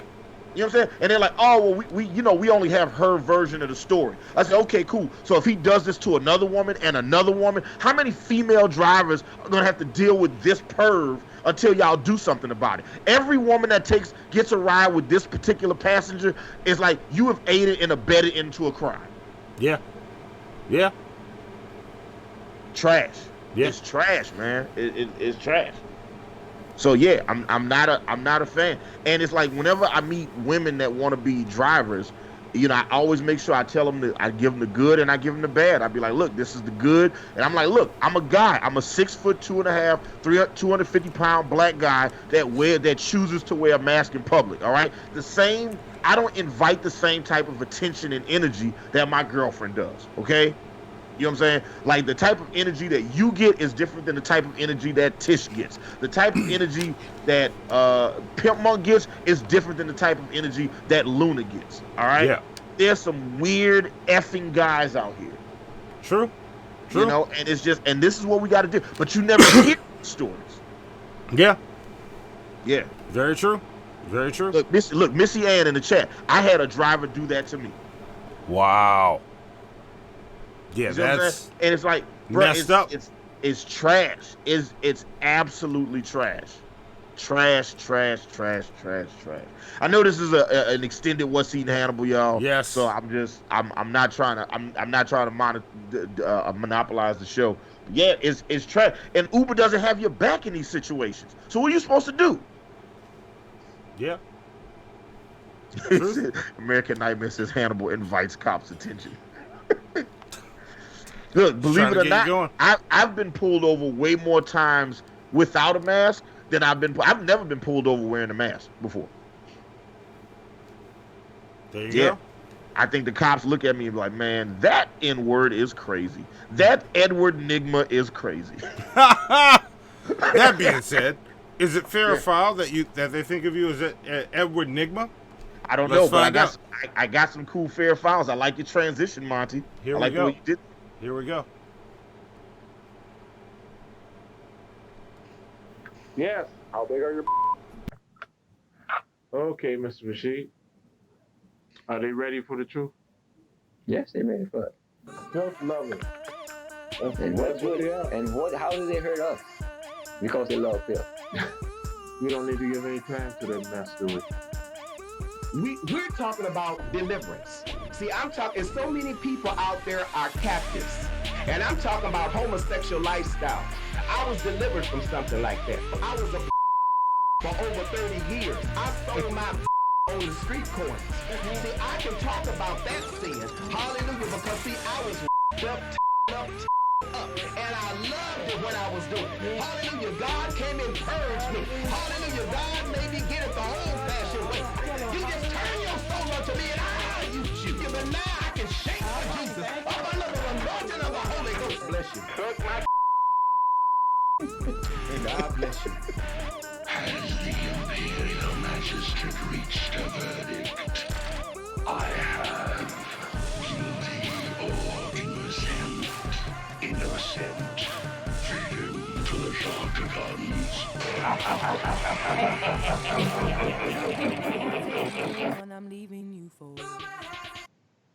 Yes, fair or mother foe king foul. Few That's kings. Fair. Yeah. Few kings. Yeah. Few king file. Yeah. Yeah. That's fair. You can get away with that. Yeah. There we go. So, fair or foul. Also, we got more likes than we got people watching the show right now. You guys are awesome. Yeah. We have no demands of you. Yeah. you guys are fantastic. You guys are awesome. So fair or foul. The way fair or foul works, every day I, Hannibal the Beat Animal, some people say the lifeblood of the show. I wouldn't say that, but I've heard you guys say that a few times. Team Hannibal. Not that we're doing teams. The way. All right, go. Yeah. Go. The way Fair File works is every day I, Hannibal the Beat Animal, do a deep dive on the news. I will read a bunch of different news stories on a bunch of different websites, and I wondered to myself, when I get to the end of the story, did they get it right or wrong? Was the end result accurate or inaccurate? Was the end result fair or was it foul? I'm going to read you guys a couple stories, and I want you, everybody in the chat and Montel, to tell me if you guys think if the Pumpkin Spice King, the Pumpkin Spice Panty Dropper, you let me know if the story is fair or foul. All right, here we go. All right, let's go. It's a great nickname. It's great because it's accurate. No, well, that's why. It's not great. It's not great. Really, it's not great. No, it's not. You great. You haven't met anybody recently that thought it was a great name, Monty? No, not a single soul. Not a single soul. No. Starts with the J. No, not a single soul. Okay, all right. Well, there you go.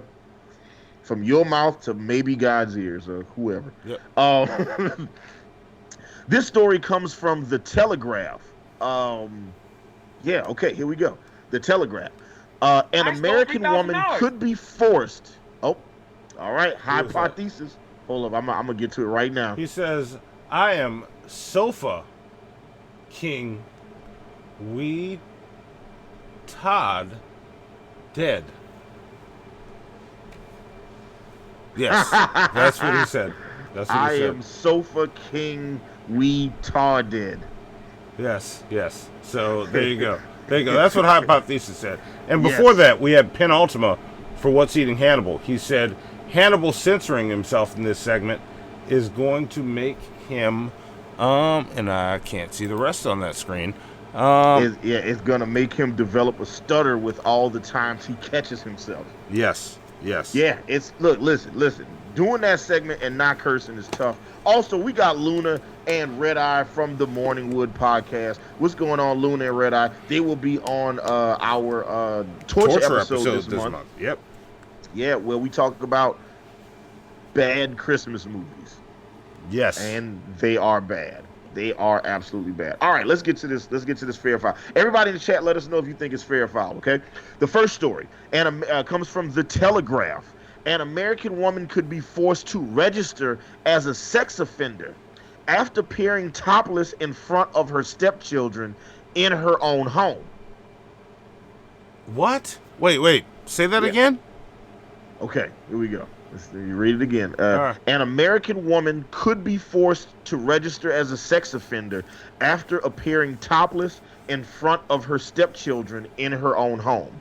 Tilly Buchanan, white, from Utah. I'm sorry. All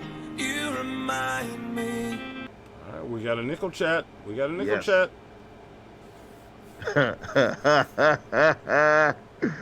and read that, Monty. That was for you. All right. Oh, it was for me? Uh-huh. Hang on. I'm trying to find it. It's under viewer activity. There it is. Monty hands a white woman a pumpkin spice latte, and she walks away pregnant. Potent Monty magic. Yep. E.M. Dubois. Mm-hmm. Yep. Yes. That's what I got to say to you. What? No, that's my new sound when I'm mad. I go. Okay. Yeah. All right. That's my new thing. It's gonna be a thing. People all over the world are gonna do it. I got you. Sounds like you're gently blowing Tisha's hair out from in front of her face. That's what it sounds like. That's what it is. Is that how you blow in white women's face, Monty? Is that the way? Yes. Is that the secret sauce? Yeah, but it's a super aggressive. Yeah. Okay. Yeah. Gotcha. I'm not confident enough to try that maneuver. All right. So, an American white woman could be forced to register as a sex offender after appearing topless in front of her stepchildren in her own home. Tilly Buchanan from Utah was charged with 3 counts of misdemeanor lewdness involving a child after appearing topless along with the children's father in their home last year. Miss Buchanan's lawyers are contesting the charge, arguing it is unfair to treat men and women differently for bearing her chest. She said she and her husband were working in their garage in late 2017, early 2018, depending, and removed their shirts to prevent them from getting dusty. Okay. All right. She told the court that when the children aged 9 and 13 entered the garage, she explained she considers herself a feminist and wanted to make a point that everybody should be fine with walking around their house or elsewhere with skin showing. She said, and I quote, "It was in the privacy of my own home. My husband was right next to me in the same exact manner that I was, and he's not being prosecuted." That's what she said in the court hearing. The charge occurred after child welfare officials began an investigation involving the children on an unrelated matter, and the children's mother reported the incident to the authorities because she was alarmed. So, she's the woman who pulled her breasts out. I almost said titties. You just said it. No, I didn't just. $5. I said breasts. I didn't say titties. 50 points. There we go. we gotta talk about this. I don't know. Does that count? Can you not say that? Is that not something you can say? Anyway. So just to recap, these kids were with their stepmom, and with their dad and their stepmom. The birth mom found out about this and alerted the police, and now the stepmom, if convicted, would be required to register as a sex offender for 10 years, and her husband was not charged. So the question is it fair or foul that that this bare-breasted stepmom might have to register as a sex offender for showing her breasts to her stepchildren in the comfort of her own home? Is that fair or foul? Wait. What's the fair or foul question? Is it fair or foul that is fair, or would it be fair or foul for her to have to register as a sex offender for appearing bare-breasted in her own home to her stepchildren? It's foul. You think that's foul? Yeah. Now let me just do this real fast, okay? Is it bare-breasted is okay? Like if she had went full bush, would that be foul? These are stepchildren, by the way. These aren't her children. Yeah. These are They live in the same house, and what's the context of her appearing bare-breasted in front of these children? I think they were cleaning the garage. The garage was dusty. The husband was like, "I'm gonna take my shirt off," and she was like, "I'm gonna take my shirt and bra off." You know what I'm saying? I don't want to get dusty. I don't want to get my shirt dusty, but I don't mind if my bare breasts are dusty. Well, let me ask you this question: Are they trying to fondle the kids? Nothing in this story suggested any child fondlage. Well, as far as I'm concerned, they can be in any state of undress they want. If that's what they do, that's what they do. If there's no freaky shenanigans happening, I think we're good. All right, everybody in the chat, let us know what you guys think. Now, let me ask you a question, Montel, while we're doing this. Yeah. If it was a guy, all right, like let's say situation was reversed. It's the mom and the stepdad, and the stepdad takes his drawers off and is full meat out, okay? Like you can see the franken beans, okay? The meat and potatoes. Yeah.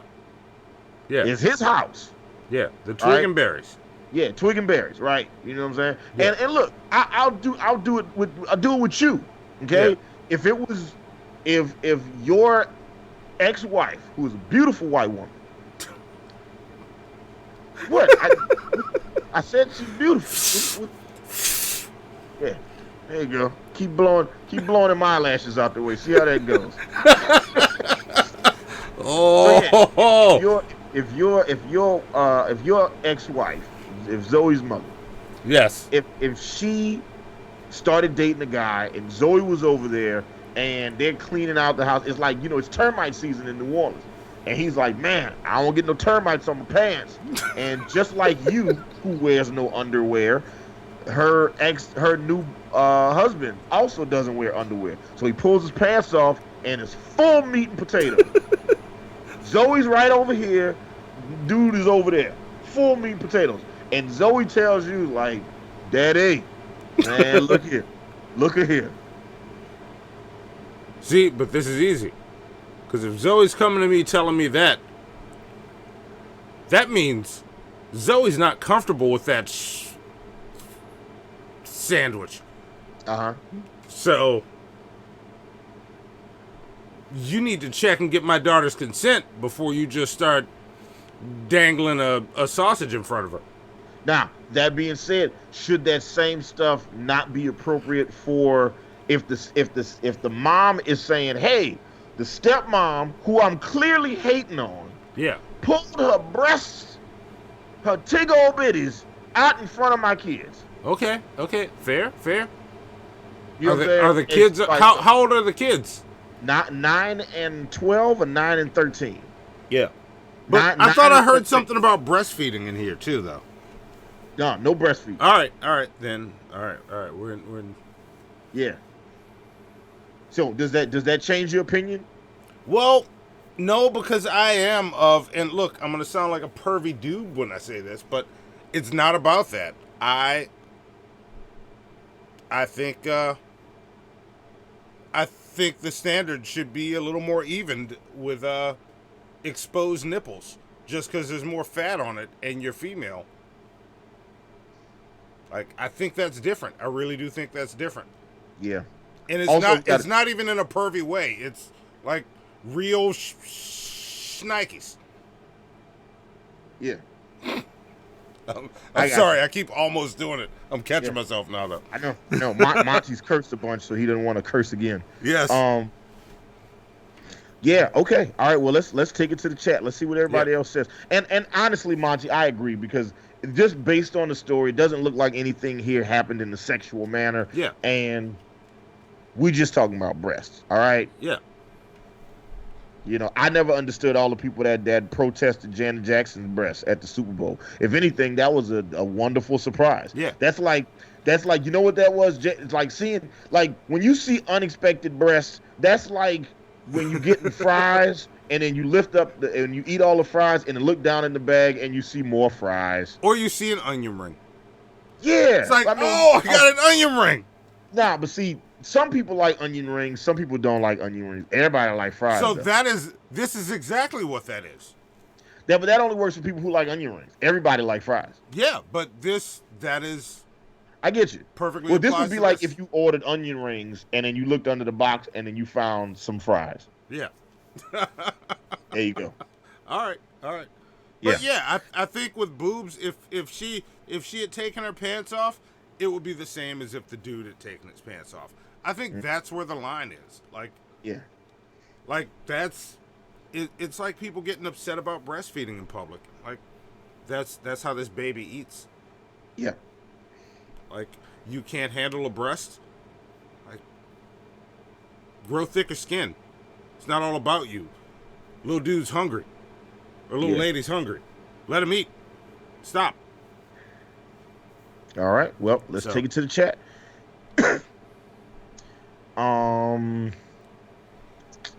Yeah, Fabrino asked who reported this. This was the baby mama. It was the kid's mother's. Like, it was the stepmama that had her titties out. Oh, damn, I did it again. Oh, and I said damn. Oh, I did damn again. Oh. How many was that? I don't know. I think I did like 5 or 6 in a row. There we go. We're just going to add 5. Let's see. Jeremy M says, okay, foul. Yeah, I agree. Spec says, oh, he was topless too? Yes. The father and the stepmother, neither one of them had a shirt on.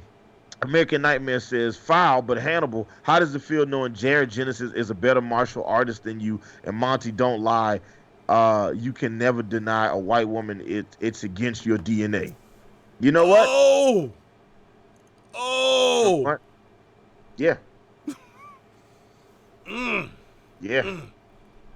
You don't. I was telling Monty the other day about this passenger I had in my car. The first thing Monty asked was she white though? That is not what I asked. Yeah, that's not what you asked? No. Yeah. No. All right. Okay. Show me the proof. Show them the proof from our conversation on the phone. Play back the tape, Hannibal. Play back the tape. All right. Let's see. Red Eye said a word that he can't say, so you gotta take 25 punch points from him. Look at Red Eye Jeremy losing M said points. breastises. Faberino says kind of a flimsy defense. Instead of saying it's not a sexual thing, she's making a point that a man was topless alongside her. Yeah, there you go. I agree. Hypothesis says I don't want to victim blame, but you should know what you're getting yourself into if you're a topless woman in Utah. I hate to say it, but I agree. I'm very aware of my surroundings. There's stuff I can do in Atlanta that I can't do in Gainesville, Georgia. So, yeah, there we go. Somebody said Penultima said tatas. Luna said fun bags. Faberino says Tiggo bitties. Someone said those chesticles. Yeah. The American Nightmare says, to be honest, the birth mother just sounds like she's jealous and probably just wants her ex-husband back. And it definitely came across like, because it was the mother, the ex-wife or ex-girlfriend that said this, it definitely kind of seemed like some haterism. I'm about to curse. I almost cursed again, y'all. Yep. Destruction Inc. says fair. She should have worn pasties. Dang, Destruction Inc. I had to stop myself again from cursing. Red Eye says free the boobies. Foul as F-bomb. Wait, is that what he said? Yeah, he actually said the F-bomb. All right. So look, guys, look. So on this episode, Monty and I are trying not to curse because we're trying not to get demonetized. We want to see if we can get a total, So every time you guys curse, look, we're not cursing. Every time we curse, we're adding 25 plunger points to the raffle pot. And, we're taking from our personal plunger points so we can put them in the pot. And if you guys curse in the chat, we're taking 25 plunger points from y'all. We're putting them in the pot. Yeah. Right now, somebody is going to get 2,025 plunger points. Ooh, at this point. Somebody tonight is getting a come up. Yeah. Not someone. Somebody. Yeah. Faberino says it's foul. F-bomb this charge. Yep. No, he said the actual F-bomb though. Oh, he actually said the F-bomb? Mm-hmm. That was Faberino? Yeah. There you go. You just bumped it up, Faberino. Let's see. Dumb and Dunmer says, if my stepmom walked around topless, Lord forgive me for what I'm about to do. Listen, you just described 3 of my favorite Blacked videos, all right? Monty, you know what I'm talking about, right? With I think the white girls. Oh, yes. There you go. Yeah, I know what you're talking about. Gotcha. I hate you so much. Rafi Stenders says, foul. There's no intent to sexually abuse the children in any way. Humboldt Hipneck says, fair. If it was the stepdad, y'all be getting your pitchforks ready. That's true. That's what I was saying. If the dude had done this, we would be having a different conversation. However, I'm all about fair and equal treatment, but I also recognize that this is not a fair or equal situation. You know what I'm saying? Like if you pull out peen around children, so first off, as a dude, don't pull your meat out around children. That's what it is. Breasts, on the other hand, there's some gray area there. Yeah. Gray area is what I call my hands. Yeah, I'm for making the argument that I don't think it should be a gray area. I think it's as black and white as topless dudes. Yeah, I really do. I will make that argument. Yeah, I know. I agree. I agree with you. Let's see. Kilo says foul. I mean, as long as she wasn't trying to make it sexual, it's fine. Nudity shouldn't be an issue. Mike says, he said, got to take 25, add another 25 plunger points because Mike said the T word. He says T-words, biddies are never foul. Mistaken Reaper says foul. And I agree with you as well. Luna says foul. I saw my stepmom's and she's got big Italian woman breasticles. Breasticles. Mistaken Reaper says foul. Let's see what else. They walked in. Dildor the Penetrator says foul. Breasts are made sexual. They aren't of sexual origin. Women are not sexual objects. If that's what she wants to do, she should be able to. All right. True. About to look. All 5 women in our chat is like, all right, Dildor. You know what I'm saying? We don't have a large female audience, but all of them are watching tonight. Yeah. Let's see. American Nightmare says also foul, but the real question is how suckable were they? If we need to ask Monty, he'll know. Yeah, Monty. Oh. Yeah. Phantasm. Okay. Fantastic. I got you. Let's move on to the next story. The next story comes from Huffington Post. Okay. Right? Everybody's favorite liberal, hard left website. Like Huffington Post is almost the no. I had something I was about to say, but I had to redact it because I was about to compare them to InfoWars, but like InfoWars is so far on the other. Like InfoWars isn't even like left or right. InfoWars is just crazy. Yes, you like, found the Alex word. Jones is like a sociopath. Insane. But yeah, but I don't believe that he's really crazy. I think that's all an act. Yeah. I could agree with that. Yeah, I think he knows what he's doing. And I accidentally closed out the story that I was supposed to. Hold on. Fork you, Hannibal. Yeah, that's okay. I got you. I found it. All right, the next story comes from what did I say? HuffPost? Yeah. Yes. Huffington Post. All right. A substitute teacher in all right. I swear I didn't do this on purpose, y'all. A substitute teacher also in Utah has reportedly been fired after delivering a homophobic lecture to a 5th grade class upon hearing an 11-year-old student give thanks that he would soon be adopted by his 2 foster fathers. Okay. All right. Yeah. And good night, Delphia. The woman's outburst at Deerfield Elementary School in Cedar Hills reportedly came after she asked the students to share what they were most thankful for ahead of the Thanksgiving holiday, as reported by the Salt Lake Tribune. Okay. But when it was the boys' turn to share, the teacher reportedly became unhinged, telling the child that is nothing to be thankful for. Remember, the kid said he was thankful because his 2 foster fathers were about to adopt him. Yeah. That's what he was thankful for. Yes. Right? And then the teacher told him that's nothing to be thankful for. Homosexuality is wrong. 2 men living together is a sin. Wow. When the teacher ignored the other students' request to stop ranting, 3 girls left the room and got the principal. Shout out to those girls, who then escorted the woman out of the building.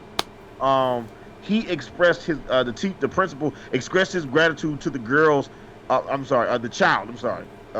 He expressed his gratitude to the girls and the principal in a Facebook video shortly after the incident in November 22nd, saying he was told that the substitute, it was a substitute teacher, would never be allowed to work at the school again. And they said that they didn't say his name, but they just said D has been in foster care for years and has been through 2 failed adoptions. So his thankfulness was genuine. One of the foster fathers also added that the entire situation scarred their son, who was worried that it would make his dads no longer want him to formally adopt him on December 19th. Wow. Louis Van Amstel and his husband Josh said they assured their son that they couldn't be more proud of him. When the family returned home the following day, they found out that their neighbors had covered their front door and garage in messages of love and support. So they're all Christians, and they all burned crosses in front of our yard to let us know how much they loved us. That's not what happened. I'm sorry. It's not what happened. That's not what happened. So here's the question. Is it fair or foul that the substitute teacher was fired for quoting for quoting the Bible at this 11-year-old child? Oh, it's fair. It's fair that she was fired? Oh, this is fair as flipping flapjacks. Flipping flapjacks is fair. Yes. It's one of my favorite things to flip. Yeah. This is. I tried flipping waffles one time. Wasn't the same. I didn't get the same sense of satisfaction. If you have the stuff to look a kid in the eye after he has stood up and said how thankful he is that these other two dudes are adopting him and he's calling them his fathers. You are a Frankensteinian monster.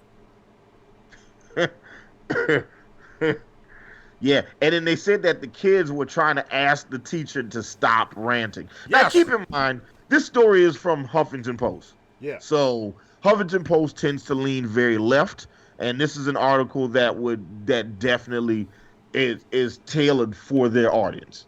Yeah. But, you know, if it's real, that substitute should not work at that school anymore if he or she can't keep their beliefs out of it. Like, you get to believe that. Like, if that's what you believe, I think you're wrong. You get to believe it. But you don't get to throw it at the kids. You don't get to. That's not what you get. The same story from the Salt Lake Tribune. Yeah. It says, it starts with the substitute teacher at the center of the story has been fired, according to Kelly Services, the staffing company that employed her. So she wasn't even working for the school; she was working for a staffing company. Shout out! I didn't realize you could use a staffing company for substitute teachers. Wow. I guess you can get anything on Craigslist. When it was finally his turn to answer, the 5th grade boy knew exactly what he wanted. It was the week before Thanksgiving. The substitute teacher had asked the boys' class, "What are you thankful for this year?" Some of the kids had said turkey and mashed potatoes. I'm thankful for something I can get any time of year. One girl mentioned her dog. One student joked about not having to go to school over the holiday. Yep, that's me. I was that kid. But this one boy's response was a bit serious. "I'm thankful that I'm finally going to be adopted by my 2 dads." The students later say that the substitute snaps, "Why on earth would you be happy about that?" For the next 10 minutes, she lectured the 30 kids in the class about her own views, how homosexuality is wrong, that 2 men living together is a sin. She looked at the boy too and told him that's nothing to be thankful for. 3 girls asked her to stop multiple times, but she continued, so they walked out of the room to go get the principal.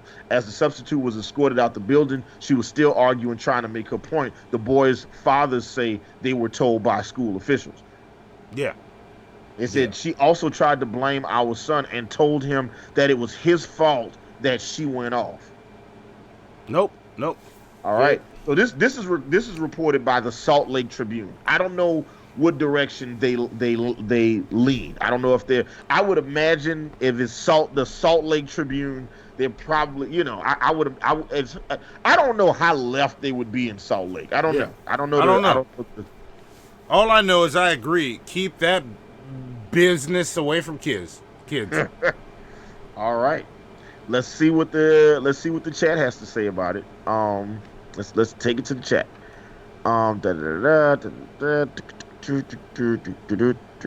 Here we go. Penultima said, "Soon I will swear in a foreign language to mix it up." I'm giving you plunger points for that, Pen. Tish said, give him plunger points for that. Tish says fair as farts that she got fired. Jeremy M said it's fair she got fired. Mr. whose name I can't say, Mr. Pooples says fair. Luna says fair. Penultima says fair. Anytime a kid gets adopted and gets out of the system is a victory unless you have some darn good reasons. And he did not say darn. Is that a curse word or not? It is. I already caught him on it. I saw people calling him out. I was waiting for you to get to it. All right. Eduardo Xavier Ismail says fair AF, and he said AF, not the curse word. Yeah. Danny Listener, also Eduardo, good to see you in the chat again. Danny Listener says fair. That's not cool at all. Humboldt Hipneck says 1,000% fair. Hrothgar the Dane says fair. You don't put your personal feelings into school lesson, especially if you are a friggin' substitute. I appreciate you for saying friggin', sir. So give Hrothgar the Dane some plunger points for that. Hrothgar with that awesome name, you got it. Yes. Spec, clearly not an A, says that's easily the fairest fair or foul ever. Yeah, this is a pretty easy one, Passionate Lobster says foul. They should have executed her on the spot instead. Dang! Wow. Passionate monster, and he's got the what do they call them? Pincers to do it. Yep. Is that what we call lobster claws, or they call pincers? I believe so. Garrett, little something, Garrett DeValagon says, fair, Monty knows how I feel on this Bible talk. Man,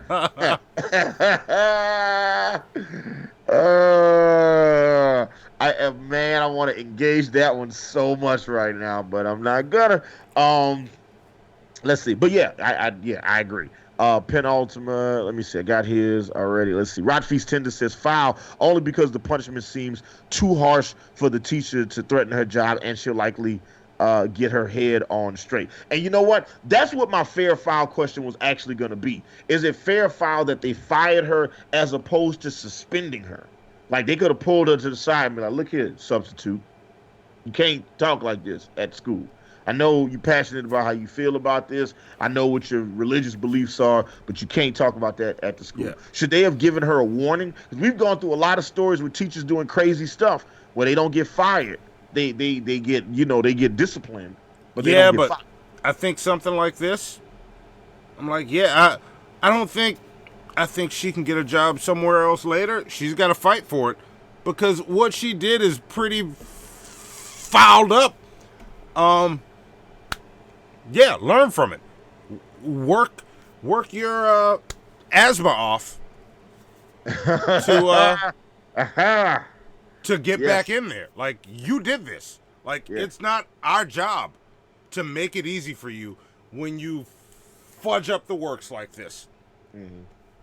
It's not our job. So do the work, get back in everybody's good graces. You deserve a second chance.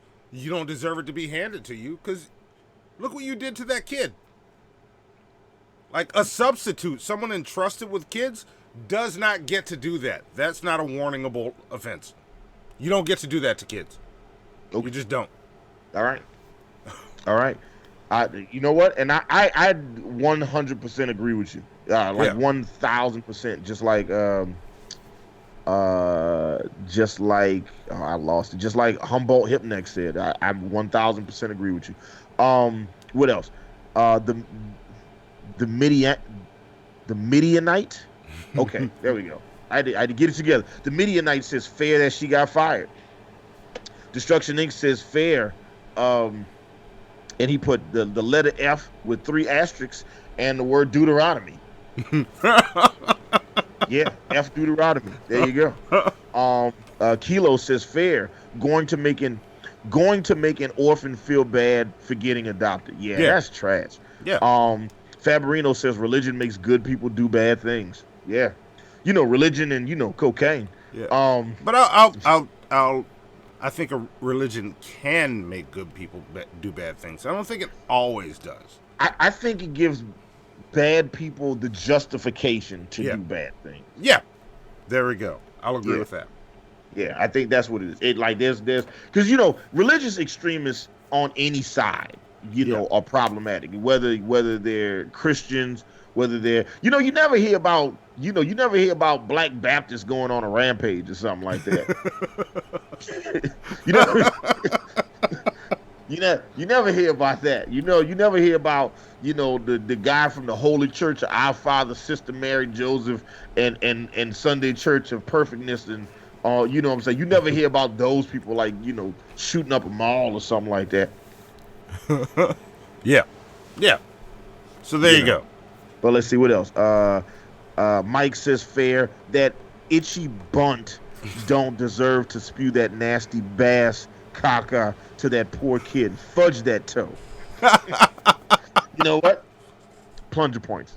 Because, Vapion says fair. I'm teary-eyed hearing that the kid thought his parents wouldn't want him anymore. Congratulations on him getting parents, though. Yeah, that's all. And and I hadn't read that part of the story yet, so it kind of hit me in the feels, too, when I read that. Yeah. All right. I'm going to move on to the next story because we run out of real estate. I want to make sure that we get everything in. The last story, which I've been trying to get to for a while now. Okay. Trying to get to for a while. Comes from the good people at Fox News. I'm sorry. Dang it. I'm F it. I'm sorry. My bad. This story comes from Fox News.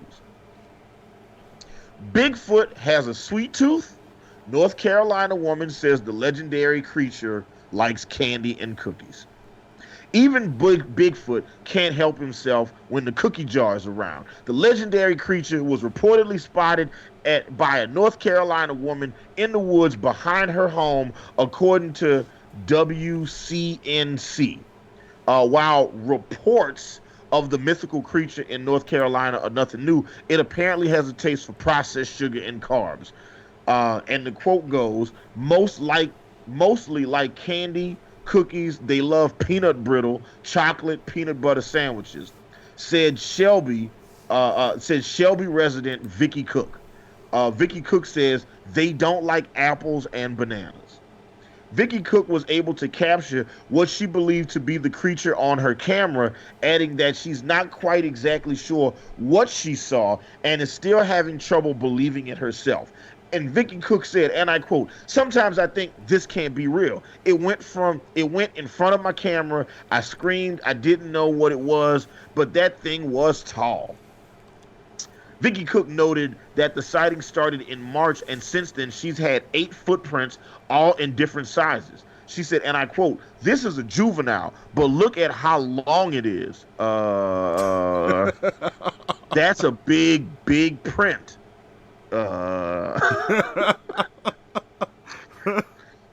I had a girl tell me I had a big, big print one time, and that's why Shayla doesn't let me wear gray sweatpants anymore."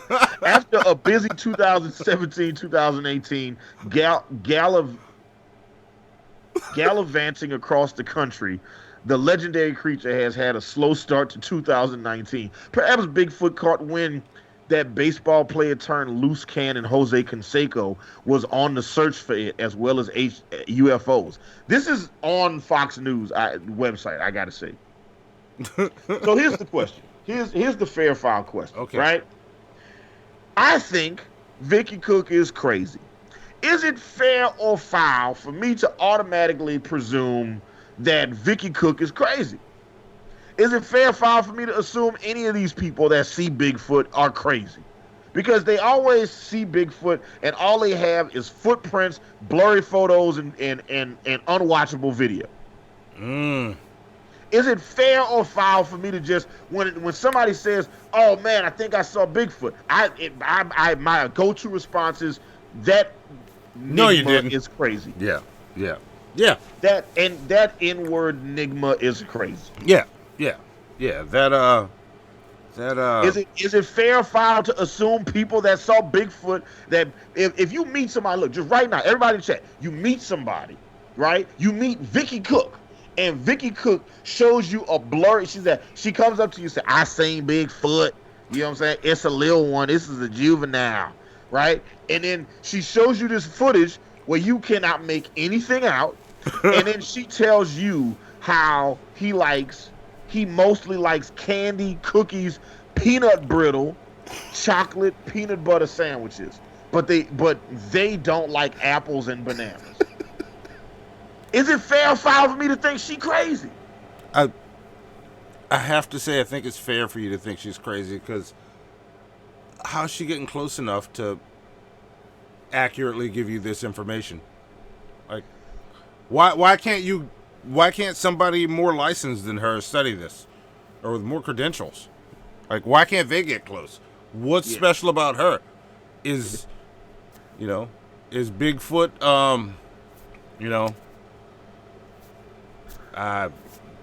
this show.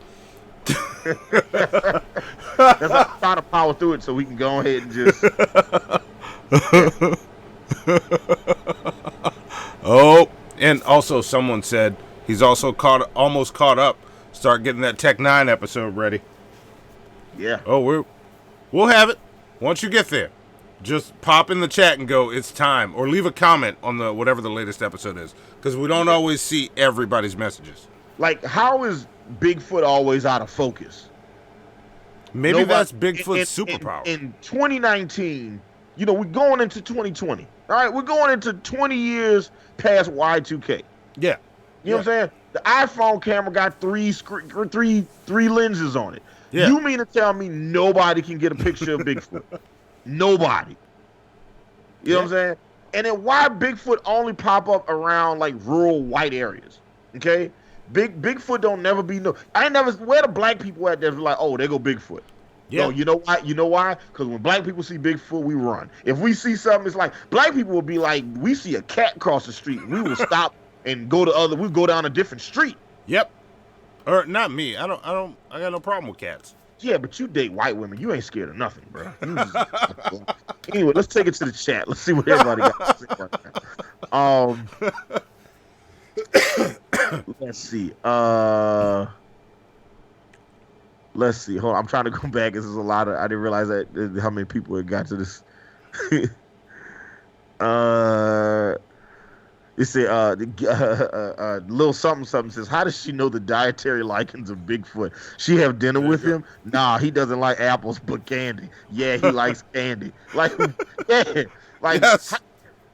She was like, and she said they in the article. This is what she said. She was like, and then this is how it goes. Like her exact quote goes, mostly like candy, cookies. They love peanut brittle, chocolate, peanut butter sandwiches. They don't like apples and bananas.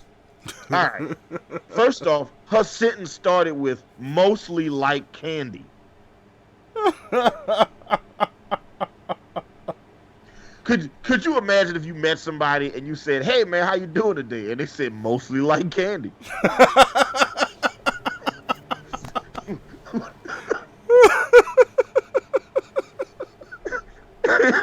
mostly like candy, cookies. They love peanut brittle, chocolate, peanut butter sandwiches.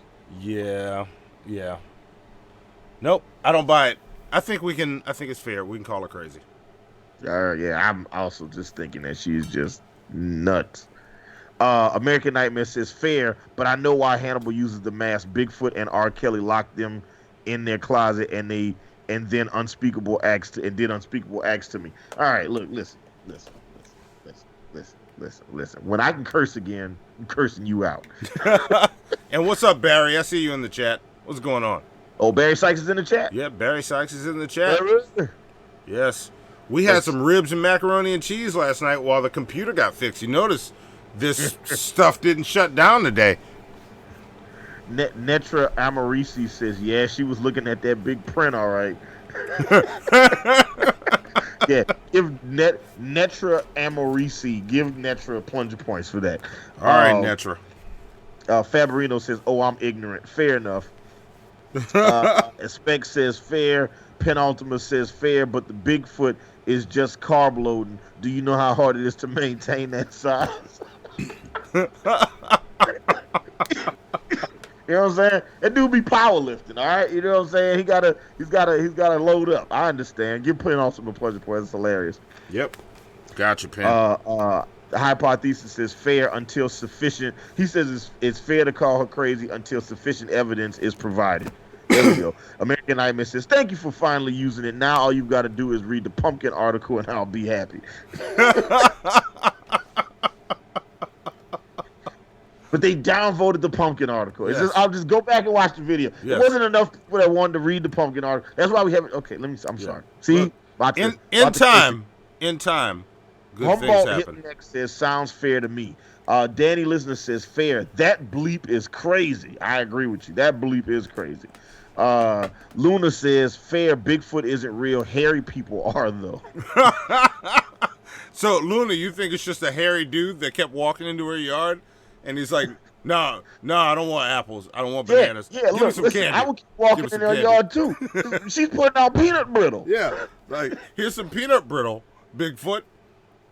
Okay, I'll take the peanut brittle. Peanut butter sandwiches. Also, I'm calling foul on Vicky for not having jelly. All right, you just gonna give peanut butter sandwiches. You ain't putting no. I ain't hear nothing about no drink that Bigfoot like to drink.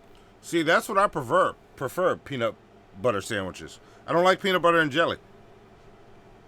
But white women is okay. Whatever. All right. Peanut butter sandwiches. That's good. That's good. Eat it with a side of kale chips, Monty. No, I don't do kale chips. Squash smoothie. Is that how you like it? No. Peanut butter sandwich. Listening to some Maroon 5. No. Too late. Apologize. No, my life is like the only song I like with Adam Levine on it. I did the whole wrong group. I did One Republic. See, I didn't even know the difference. I don't know. My Life is the only song I like with Adam Levine on it right now that I can think of. So, what about the song he did with Kanye West on Late Registration? Which one was that? He did do one with him. Intro song, Wake Up, Mr. West. Dun, dun, dun, dun, Okay. dun, dun, Okay. dun, So there's two of dun, them. There's two of them. I do like that. All right. Yeah. All right. Jeremy M said, Destruction Inc. says, foul. You got to prove that Bigfoot doesn't exist. You got you got to prove that he's not real. I don't got to prove that he's real. You got to prove he ain't. Yep. This is such a weird thing. Prove I didn't murder nobody. Yeah, look, if you're claiming Bigfoot exists, you got to prove he does. That's where the burden of proof is, right? Let's see what else we got. Dildo the Penetrator says, fair. 1, it got on Fox News, so now it is certified crazy. 2, Bigfoot likes jerky, not candy. And you know how mad people, like all the Bigfoot searchers would be if they found Bigfoot, but then he was a vegetarian? Yep. Look, Bigfoot was like, no animal products. And look, Bigfoot loves Hannibal and Monty's show. I keep telling Bigfoot, like, interact with the chat sometimes, dude. Let the people see you here. But he's usually the one dislike we get. That's Bigfoot. Yeah. Because I always pressure him. Interact with the chat. The Midianite says, I wade in creationists and conspiracy theorists. This is fair, but she's watered down crazy. They think she's all the way crazy. He thinks she's watered down. Mr. Pooples says, foul. She's just a human. We're just wrong like that a lot. All right. You think she's wrong and not crazy? I think she's crazy. I don't know. Yeah. Let's see. Luna says, I saw a guy covered in hair on the beach. I thought he had a scuba suit on. That's gross. That's gross. I can see like some extra hairy dude like going swim in the ocean and then just walk up and try to give you a hug with his wet hair just all on you. Ugh. Nasty batch. It's a batch of nasty. That's what that is. Just a whole batch of it. Let's see what else. All right, I think that's it. Okay, that concludes Fair Foul today. Now that we've done Fair Foul, let's move on to what is going to be a very tough segment. Stuff we don't care about. There we go. All right, let's do this. What's the easiest way? Here we go. That's how we do it. Zoe had to leave. In a desperate attempt to fill 24 hours of programming, here's some bullshit that happened. We've got some footage here of the bullshit, which began just after 3 o'clock this afternoon. That's bullshit. This is bullshit. This is bullshit. You know what? This is bullshit.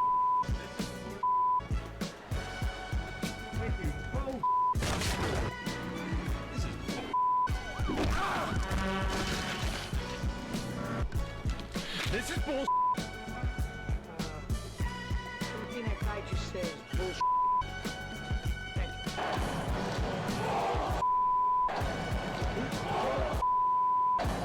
That's bullshit. Okay, music stop. Send the beat with you. Yep. I don't give a. I don't give a. Yeah. I don't give a. I don't give a. I don't give a. There we go. Man, we curse a lot on this show. I see why we always demonetize. Oh man. Okay. All right. I understand it. YouTube message received. All right, I got you. But YouTube, come on, it's funny. Can't you let some nice boys slide? Yeah. Stop being a country woman. Yeah, you see, that's what we should have gone with on that Drunken Peasants ripoff episode. Nice boys. Yeah. That should have been our thing. I just stumbled onto that one, but go. So the way this segment works is every day I do a deep dive on the news, just like with Fair Foul. But unlike Fair Foul, I come across these stories and I wonder to myself, who gives a crap about these stories? So what I'm going to do is I'm going to read you guys a headline. I got choked up. I was trying to curse and I couldn't say anything. I'm going to read you guys a headline from a website, and you guys have to let me know if you care, or if you give a crap, or if you don't give a crap. If enough of you give a crap about a story, I will read that story until you want me to stop. But if enough of y'all don't give a crap, I'm not gonna read the story. So right now we have 60 people watching. Okay. Monty, what's the number? How many people have to care? 10 of you have to care. Of 60 of you, 10 of you have to care. Okay. All right. I think that percentage is a little high, but I think Monty doesn't want to do this segment. I think that's what that is. Okay, so, 5 of you. No, because we got 5 trolls on shit we don't care about. So I gotta go with 10.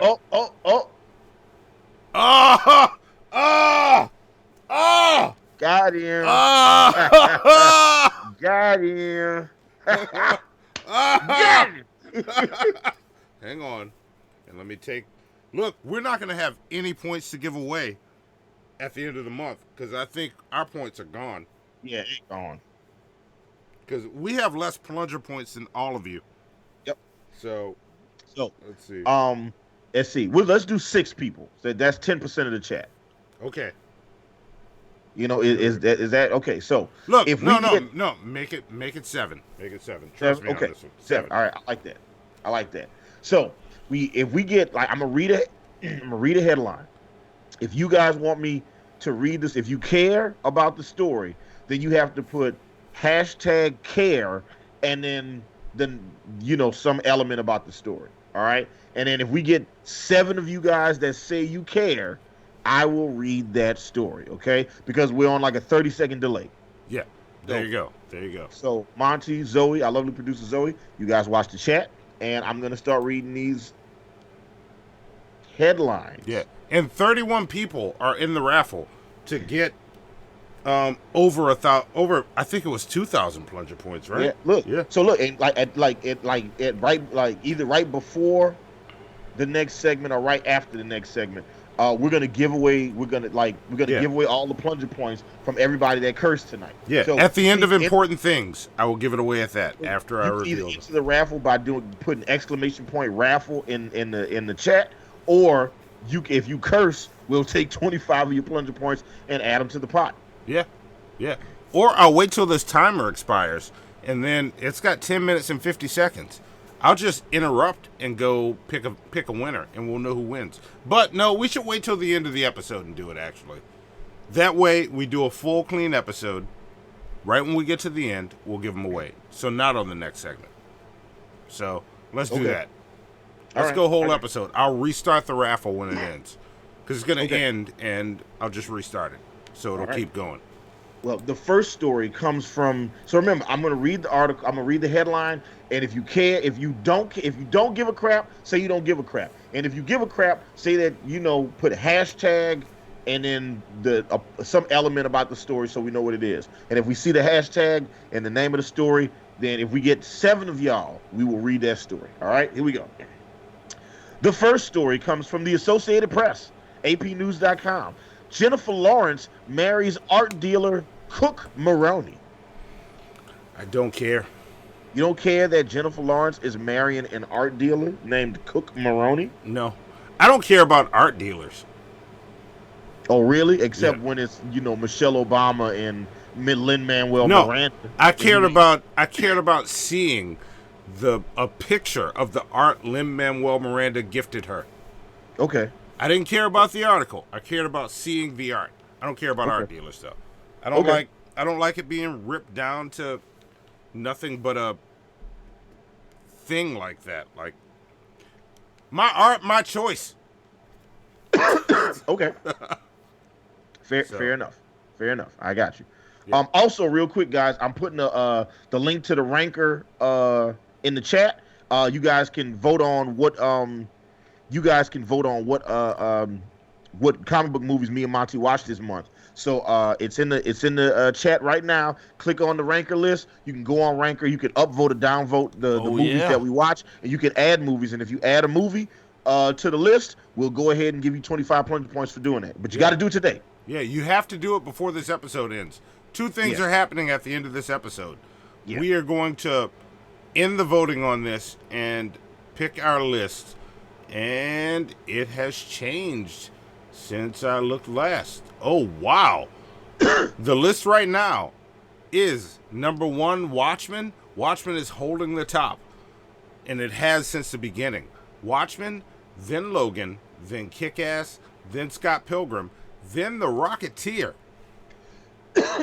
Oh, wow. Wow. Who put The Rocketeer on the list? Monty, you... Somebody told me to add it. I got to go back and look at my messages because I didn't have it set up for people to add stuff. So I got the message, so I just added all the suggestions I got. All right. I need to go back and look at the messages. I won't hold that against you then. I won't hold that against you. All right. I did what the poop troop told me to do. Gotcha. The crap pack. Yeah, the crap pack or the BM boys. The Dookie Doers. I don't know. Yeah. Dookie dudes. Okay, I got you. All right. Dookie dudes. That's what it was. But yeah, I don't see enough cares. Number 3. Right. Wait, right. Somebody asked. Well, all right. Somebody called me on something. I owe plunger points to the pot. I said the name of a movie, Kick Butt. I should have said Kick Butt. Oh, yeah, okay. Who called me on that? That was Hypothesis. That you know what though? That's a low blow. That's just a low. All right. He got me though. I'll take that L. You're right, Hypothesis. I'll take that L. Where are you? The next story for crap we don't care about comes from CNN. Prince Harry acknowledges tensions with his brother William. For the first time, he says they're on different paths. Wait, what? Read that Prince again? Harry acknowledges tensions with his brother William for the first time, saying they on different paths. Oh, I don't care about that. I really don't. No. I give care, care Prince Harry. If I get enough of y'all, I will read this story. And look, every time I read these stories, they're terrible. All right. So when it comes to this story, I do not give a Sharpie. I like that. You walk right up to the line and was like, okay, I'm gonna do this. All right. The next story comes from Breitbart. Okay. Prince Harry and Meghan Markle reveal wish to move to Africa as they break from royal duties. No, I don't care. That is the most Breitbart way to present that story, isn't it? Yeah. Prince Harry and Meghan Markle reveal wish to move to Africa as they break from royal duties. Yeah. No, I don't care. All right. Does I don't anybody care. care in the chat? Let's see what we got. Fabarino. Hey, got to add to the pot. Fabarino. All right, I didn't see it. Let's see. He said F the Royals. And first off, we're taking 25 plunger points from you for saying that, but I'm gonna give you plunger points for being right. There we go. Let's see. Care Africa, care about this story. Someone just said care about this story. That's it. I see what you're doing. I don't see enough coming in though. Just saying. All right, let's move on to the next story. The next headline comes from the Inquisitor, Inquisitor.com. Eminem's daughter, Haley Jade, shows off Halloween look and a little self-love in Instagram Snapchat. No, I don't care. I don't care. Snapchat. I apologize. Yeah. I don't care. I don't care. You don't care? No. But you love Eminem and his daughter's a white woman. No? I don't care. Look, ladies and gentlemen, we found the first white woman that Monty does not care about. Yes, he was saying earlier how he wanted to give Celine Dion's face all that creamy nougat. Is that what I said? Is that what I said? Well, you said nut cream is what your actual words were. So, all right, next story comes from Yahoo Lifestyle. Suzanne Summers says, Suzanne Summers says she has sex twice a day at age 73. I'm kind of in that groove. No, I don't care. I don't care. I mean, just looking at these pictures, she looks good for her age. She looks really good. I'm sure she does. I'm sure she does. She doesn't look a day over 65.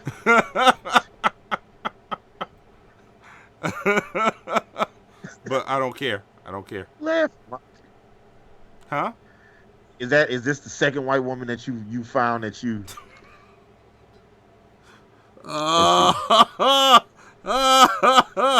You know, you can go find a seashell. So there you go. Okay. All right. Well, that concludes all of the stuff we don't care about. I'm looking at the chat.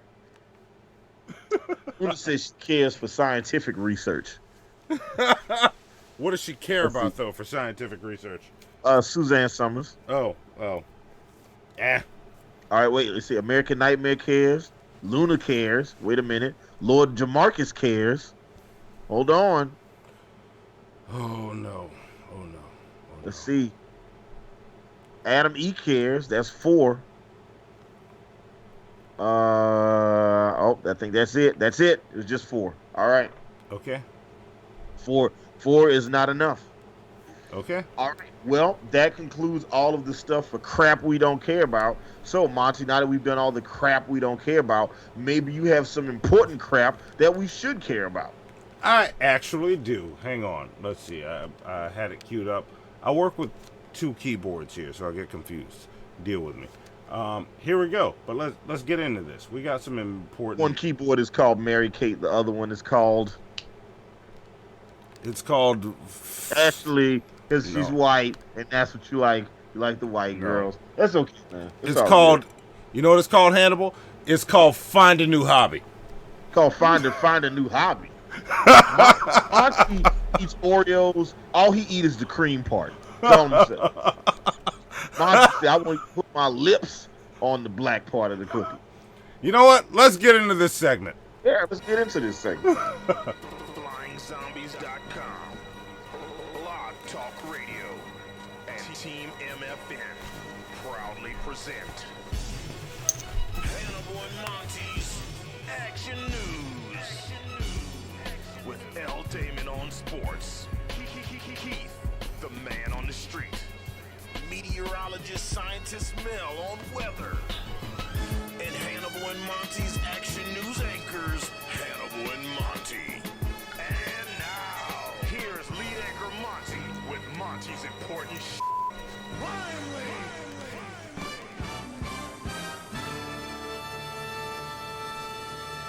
Yes!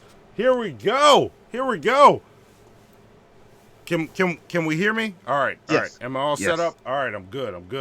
All right, let me make sure I got everything together. All right, we're good to go. So, this is Important Things, and wait, what's it called?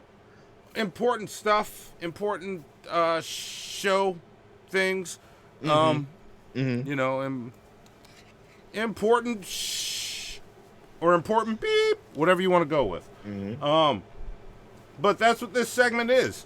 This is where we, you know, the segment where I present 3 things that are real and 1 is fake.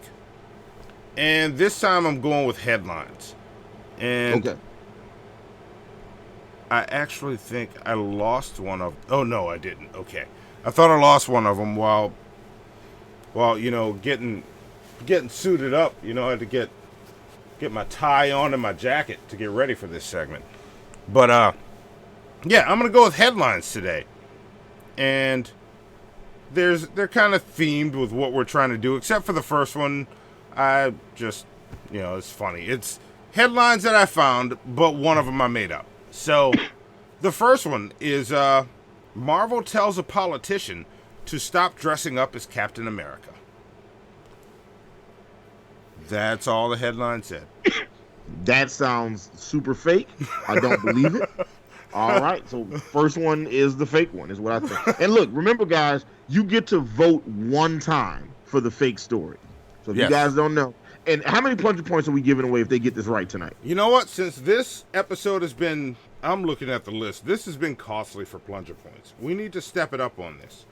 So if you get it right, what if we just do 100 plunger points on it? All right. If you guys can guess which of these stories is the fake story, you get 100 plunger points tonight. Yeah. Because this has been expensive on plunger points for all of us. I'm in the negative right now. So yeah. And my story number 2, headline number 2, is Neighborhood Association fines Nebraska man $1,000 for yelling obscenities at his dog.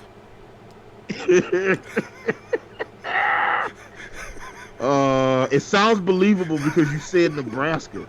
That's something that would happen in Nebraska. He's yelling at his dog.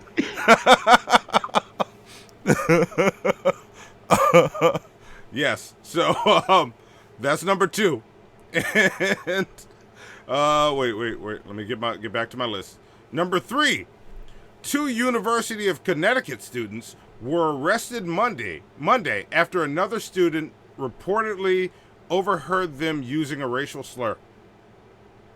Wait, say that again? 2 University of Connecticut students were arrested Monday after another student reported overhearing them use a racial slur. Okay. That sounds believable, so that might be the fake one. All right. Okay, and what's the last one? The last one is Matt Getz tells Kellyanne Conway over marijuana legalization, okay, boomer. Who told Kellyanne Conway that? Matt Getz, Gaets. Okay. So there you go. There you go. All right. So the first story is the politician that dresses as got told to stop dressing like Captain America. Yes. The second story is the Nebraska dog. The dude in Nebraska yelling had to get told to stop yelling obscenities at his dog by his neighborhood association. Okay. He was fined $1,000 for yelling obscenities at his dog. Okay. That's super specific. The third story is students got arrested for using a racial slur. Yes, by 2 University of Connecticut students arrested because someone overheard them using a racial slur. Okay.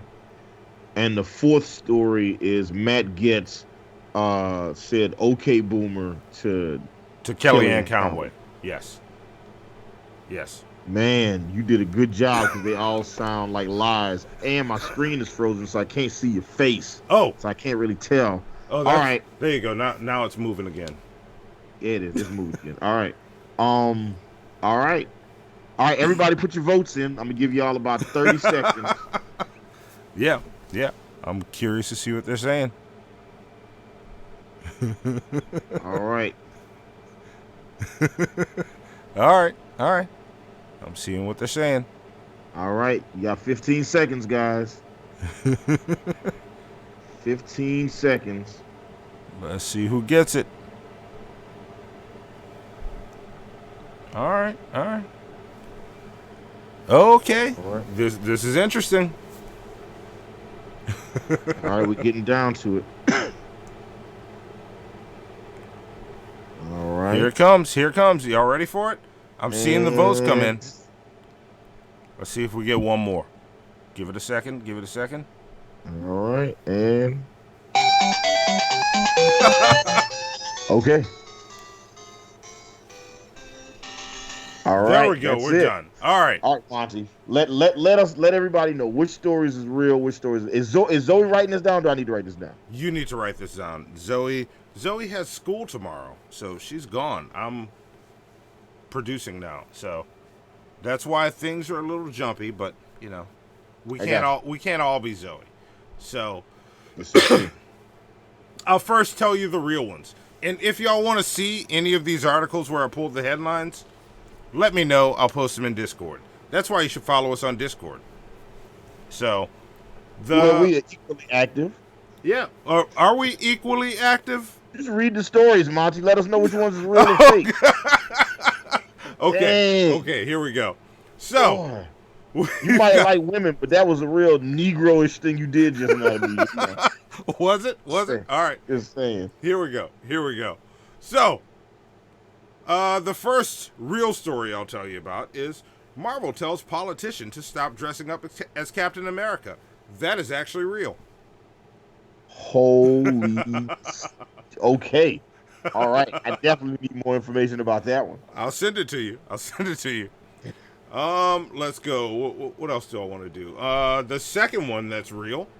Matt Getz tells Kellyanne Conway over marijuana legalization. Okay, boomer. Okay. All right. All right. I like what you did there. You went from the first story to the fourth story. Yes. Yeah, you see what I'm doing? See what I'm doing? I'm doing them out of order. All right. All right. So now it's between these two. Should I tell you the real one or the fake one? Which one do you want me to read next? Give us. I don't know. You do it. All right, I'm going to read the real one again. The real one is, of the two that are left, 2 University of Connecticut students were arrested Monday after another student reportedly overheard someone use a racial slur. Wow. So the guy yelling obscenities at his dog wasn't real. That was not real. Oh, you. I just came up with that headline before the show.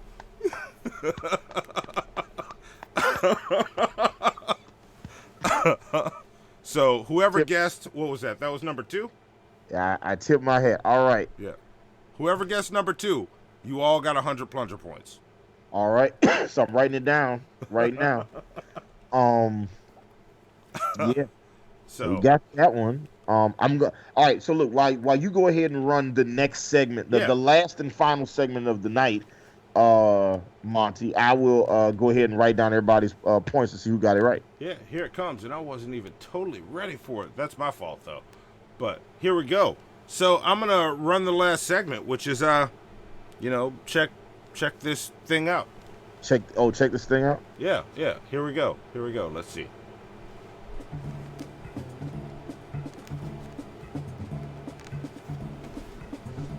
Hannibal and Monty show presents. Check that shit out. What is that? I didn't know they made them like that. I don't even understand what I'm seeing. Remember that I gave you last week? It's nothing. It's nothing. It's nothing. Nothing. This right here. This right here.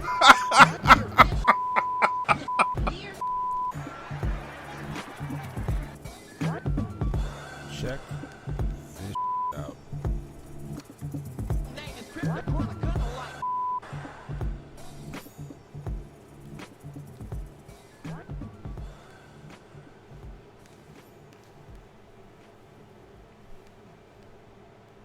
On that Royce Black Savage's record, in my head, the third verse is me. Oh, I know you wrote that. Oh, said it to you in your head. Cleaned it right up. I know you wrote that. Cleaned it right. What was your first two? Royce would have put me last on that one. Hey, call Royce. Right now? Yeah. Say what? Hi. All right. Good record. What's up, man? What's the word? How are you, bro? I'm doing well. How you doing? I'm great. We're on the air, right? And I was talking about the Black Savages record, and I was telling Maul and Rory that in my head, I'm the third verse on that record. but only in his head. Yeah. You ain't that no more, Joe. You know that. Yo, all right. This is not about me. I just want to talk to Royce. Okay. So, no, I wanted to make it about you. Royce, Joe is in a satin sweatsuit, a Balenciaga hat, and the barber faded his beard. Do you think he's able to rap right now? No. Does this sound like someone that wants to rap for real? He still got it. He still got it. It's just He's not real good at being rich, man. Everybody ain't got that gift. But I'm telling you, my album gonna bring you out of retirement. The only reason why I think it's gonna make you want to rap, Joe, is just because I could tell you just looking for a reason to want to rap. That's a fact. You're literally like baiting people into conversations to bait you into rap. to people that don't even rap. Word. Yo, Royce knows me so well, man. Cause you know, I tear up. You know what I'm saying? I ain't got to say about that. I ain't got nothing to say about that. I gotta say something about that. So there you go. I threw this in because I want to talk about this. Like, I don't know if you've heard this news going around where Royce said that to Joe Budden, that his next album is going to bring Joe out of retirement. Yeah. What do you think about that? Like, what do you think of Joe Budden, like, in general? Like, I know this isn't a show about rap things, but this is fresh, so I wanted to throw it in here. So I tell people, I literally say the same thing about Joe Budden all the time. Joe Budden is hip-hop's Bill O'Reilly. Yeah. All right? And when I hear that he has the #1 most viewed urban music podcast, the #1 podcast on Spotify or something, like it reminds me of just like why the O'Reilly Factor was popular for so many years. Yeah. It's just like if you say a bunch of BS to people, and I'm not saying that everything that Joe Budden says is BS, because I don't watch his show on a regular basis, but I've watched it in the past, and it's just like, yeah, he's hip hop's Bill O'Reilly. Yeah, and I do want to say this. It drives me up a wall because he's an intelligent dude, and he says a lot of dumb stuff. Yeah, and let me pause you for a second because I want you to keep finishing. But I want to say this. I do check out Joe Budden's podcast. I enjoy it. This show is better. That's right, Joe Budden. I said it. If you hear this, punch down. Come on, punch down. So, but yeah, continue. No, I mean that's what I got to say. He is the hip hop version of Bill O'Reilly. He says a lot of stuff that's partially true. And someone said, he can rap, he just can't make hits. That's true. He's a part of Slaughterhouse. Well, technically, pump it up. Wasn't that a hit? Yeah, that was a hit. Yeah, he made a hit. Like, you can't say he can't make hits. He made a hit. He made a hit. All right, so maybe it's true. He can't make hits. Yeah. Yeah. One. He can make hit. Yeah. All right. Fair. Oh, yeah. Joe. So for those of y'all who don't know, because I'm seeing a couple people in the chat, like I don't know who this is. Joe Budden is a rapper. Used to be is a former rapper. He says he's retired. He had a pretty big hit called "Pump It Up" in the early 2000s. He eventually got signed to Eminem's label, and they put together a rap supergroup called Slaughterhouse, where it was Joe Budden, Royce the 5'9", Joel Ortiz, and Crooked Eye. And and that, I mean, Joe got bars. Joe can rap. Yeah, he can rap. Joe absolutely can rap. But that notwithstanding, like, Joe got a podcast. He used to have a show on Revolt TV called Everyday Struggle. It was him and DJ Academics, and they would just get him. Basically, it was like First Take. It was like NBA. It was like First Take on ESPN. But instead of them talking about sports, they just talked about rap music, or they just talked about urban music and stuff like that. Joe eventually left and started his own podcast, which has become the most popular podcast on Spotify. Yeah. Joe is, like I said, Joe Budden is a lot like I said, he's the hip hop version of Bill O'Reilly. He says stuff that's always within the realm of true, but not quite true. Yep. And it drives me up a wall. It infuriates me about it. Yeah. No, I agree with you. And like the reason I picked this for a check this shit out is, like, Royce the 5'9" is one of my favorite rappers. I would probably put him in my top 5 favorites. Okay, I can see that. Probably easily put him in my top 5 favorites. But I can see that. And the way he is with it, like, I wonder a couple things when I hear this. Because he led with saying, Joe's just waiting for somebody to say the right thing. Like, he's baiting people just to get him into rapping. And then he follows it by saying, my album's going to bring you out of retirement. Is he going on some competitive shenanigans. Yeah, sound like Royce is letting them know I'm about to dish you, bro. Yeah, like that's what I'm wondering. I don't know if is that what's about to happen, and I'm also excited to know. Everybody's saying you cursed, Monty. They're saying you slipped up. When did I slip up? Show me the proof. It's a whole bunch of people in the chat saying you slipped up. A whole bunch of them? Yeah. Let's see. Spec says it. Luna says it. Emily the neighbor says it. American Nightmare says it. They all said you cursed, bro. All right, I trust you. That many people, I don't need the proof. I said I lost 25 points. You know how hard it's going to be for me to build these up? Hannibal's got to give these shortcuts to me.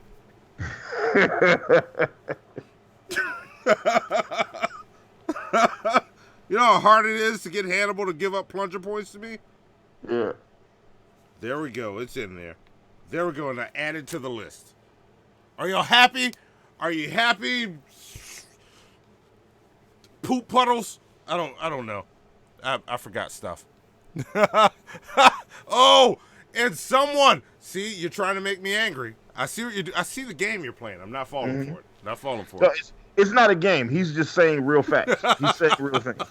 That's all. No, that's why. Matter of fact, I'm gonna put some extra plunger points on the side for someone. Also, the people that were able to guess Monty's fakes important stuff story was someone Pimp Talica, who I just saw in the chat for the first time. What's going on, Pimp Talica? Good to see you.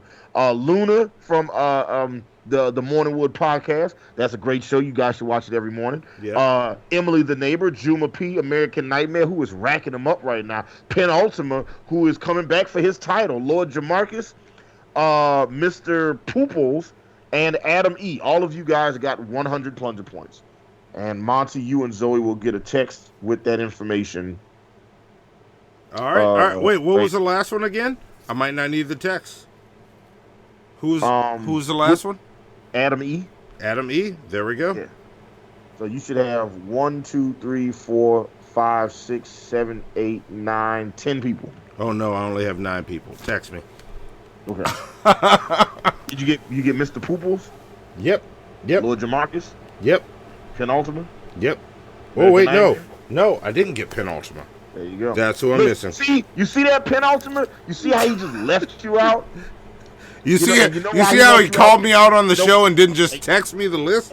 And you know why he left you out, Penultima? Because he's Team Mike. All right? Oh, is that what I am? All right. Obviously. All right. That explains the raffle challenge. I mean, that explains the gamble challenge now. See? you two nigmas are in cahoots. Mr. Poople says it's actually pronounced Sheetles. There you go. Yeah. There you go. See, Hannibal, you come in here, you're talking like a dirty kinko right now. Whoa. You just gonna start throwing out racial slurs. You can't call me, you should put some money in the pot calling me a filthy kinko. You're a filthy kinko. You just said it. Mike said Team Mike. You know what? I'd be on Team Mike. Nightmare says if Team Mike exists, I'm burning it down.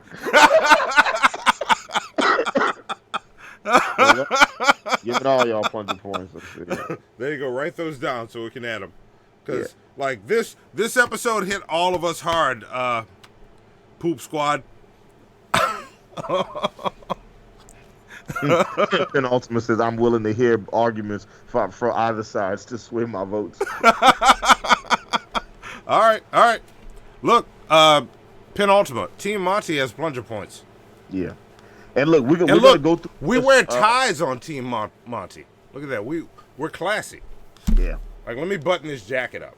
Like, here we go. And Team Hannibal, we just wear awesome T-shirts like this one of Shonuff from The Last Dragon. There you go. Oh, that's what we're doing? Look, I'm gonna show you this. I got a TARDIS on my tie. And I'm wearing a Dalek T-shirt. Come on. Mm-hmm. There you go. Team Monty. Not that we're doing teams. We're not doing teams. Not doing teams. Yeah, we're not doing that. Not doing teams. Yeah, our friendship is more valuable than teams, Hannibal. Someone says ties are stupid. That's white woman influence. All right, someone. I see your angle. I see your angle. I'm gonna win you over to Team Monty, someone. Not that we're doing teams. He texted me a second ago and said, "Can we hurry up and wrap up the show? I haven't had a kale smoothie in hours." Is that what I did? Is that what I did? You know what's funny? It doesn't even sound believable. That's what's funny about it. And you know what I'm going to do now? It's midnight. I want a kale smoothie. No, you don't.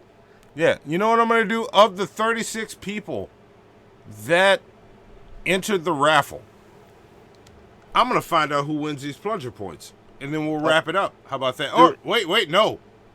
First, I want to do this so that, we can get all the expletives out of the way before What do you got, Hannibal?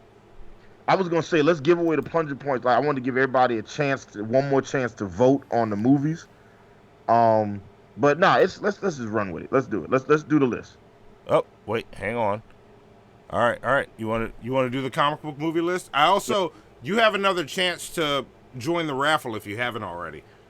But let's do the list. I just caught what you were saying, and the list has actually changed. Changed again. All right. So on December 17th for the Ultimate Comic Book Movie List, Monty and I will be watching Scott Pilgrim vs. the World, The Rocketeer, which I haven't seen in 1,000 years. I always hated that movie. Kick Butt. Yes. Which is not what the movie's called. It's called something way more awesome than that. Logan and The Watchmen. I'm going to go ahead and tell you guys right now, because I've even, with the exception of The Rocketeer, that I have not seen in a long time. I hated it when I was young, but maybe just like vegetables, I might grow to love it now as an adult. This might be the best 5 movies that we've ever watched for a comic book episode. Yeah, this is going to be fun. Yeah, this is gonna be tough because Monty and I are both low on A pluses. A pluses, and there are multiple movies on this list that I would like to give an A plus to. I might have to go back and change some of my grades on other movies because some of these movies might be better than some of my A pluses. I was thinking the same thing. I was thinking, but then there's certain movies I gave A pluses to that I stand by, I would fight for, so it is what it is. Oh, all same right. here. So those are the 5 movies. I'll make sure that I'll get those taken care of tonight. Matter of fact, I'll go ahead and start getting them taken care of right now. And look, little something once on the Scott Pilgrim episode. We're already full. We got Ryan Palmer and Doug coming on. Yeah, but just so you know, I wanted you on that episode, and Monty was like, "No, I don't want a little something on the episode." You know I did not say that. Melanie Martinez, and when your team crybaby, you gotta ride or die. That's what he told me. Oh, is that what I said? What I said? All right. Yeah, and and also what it is that Monty told me he's threatened by your art. That's what it is. Yeah, that's why he's. That's what it is. I'm intimidated by you, little something. Look, I'll accept that as a thing. Little something's good at what he does. That video you sent was awesome, by the way, of his art. Barry Sykes also said, by the way, Monty, we only have the director's cut of Watchmen. See, that's the same issue I have. We might just have to review you know what? We'll review the director's cut of Watchmen, and then when we do the episode where we only do those extra release versions, we'll just do the ultimate cut of Watchmen. Yeah, that'll work. How about that? That'll work. We can do that. So we'll just do the director's cut this time. So, perfect. That being said, Monty, okay. All right. So everybody, this is it. We get to see what person wins the raffle and wins all these plunger points. It's gonna be hilarious if Mike wins and it just pushes him all the way back to the top. Mike is in the running. He was the 3rd person to enter. Okay. Yeah. All right. Let's. This is. I'm scared to push his button. Let's see. This is completely random. I click pick winner, and then it goes. Let's see. If it's Mike or a white woman, I'm calling rigged. Hang on. Here's what I'm gonna preemptively do this. My phone, hit video, press record, My phone is pointed at the screen right now. So I'm going to post this on Twitter if somebody calls rigged on me. And then I hit pick winner. Oh, whoever Lee 1 is. I don't know who that is. Wow, I don't know who that is either. Lee 1. Lee 1. Lee 1 is your winner. There we go. I got you. I'm going to take Lee 1. Yeah. Oh, awesome. Congratulations, Lee 1. You won. There we go. Yes. All right. That is awesome. All right. And it says it's from YouTube. I'll figure out a way. I think I can just add loyalty points from here. But I got to go through and take them from everybody that lost them. Or Zoe's got to go through and take them from everybody that lost them. Dang, Monty. So who's the real villain now? Also, Zoe didn't give out all of her plunger points last month, so she's got more to give out. So she held on to them. So there we go. We got our winner. Somebody got how many? What is 5, 10, 15, 20? Wait, 25? is there a Rocketeer TV show? That's crazy. Apparently there's a Rocketeer TV show that came out this year. Okay. All right. I didn't know about that. Yeah, I'll make sure I definitely don't download that. Maybe it's good. It might be. Yeah. I do not remember the movie being good. But, we'll rewatch it and see soon. Yeah. Lee 1 gets 2,275 plunger points. Wow. That's a come up right there. Yeah. Yeah. Like, you're in the run of... You could get Shithead of the Month. Because Shithead of the Year doesn't get awarded until the Golden Turd Awards. Yeah. But that person is going to... Wait, Monty, did you just say the word twice? What word? The poop word. Oh, did I say it? Yeah. The episode's not over just because you gave out the points, man. Oh. Did I say... I didn't say it. Yeah, you did. I did? You said it like 2-3 times, man. All right, so that's more for Lee 1. This episode is going to be monetized because of Monty just can't stop swearing, all right? It's not going to be demonetized. I think we're in the realm. Is Lee 1 still in the chat? Yes. All right. Well, I tagged Lee 1, and I was able to tag, and I think I'm only able to tag if the person is still in the chat. Okay. Yeah, it doesn't show me participants anymore, so I don't get to show my magic trick. So, there we go. All right, well, there we go. We got it. Oh, yeah, I did say it twice. All right, Tish. I see you pointing it out. All right. So, I did say it twice. All right, I added it, or a few times. So, there's more plunger points coming to Lee 1. You didn't believe the black man when he told you. But when the white woman told you, you believed it. You know what, Hannibal? Yeah, what? Yeah. This was a shit show. Y'all finished or y'all done? I ain't got no more talking. Sweet Halloween in Collard Green.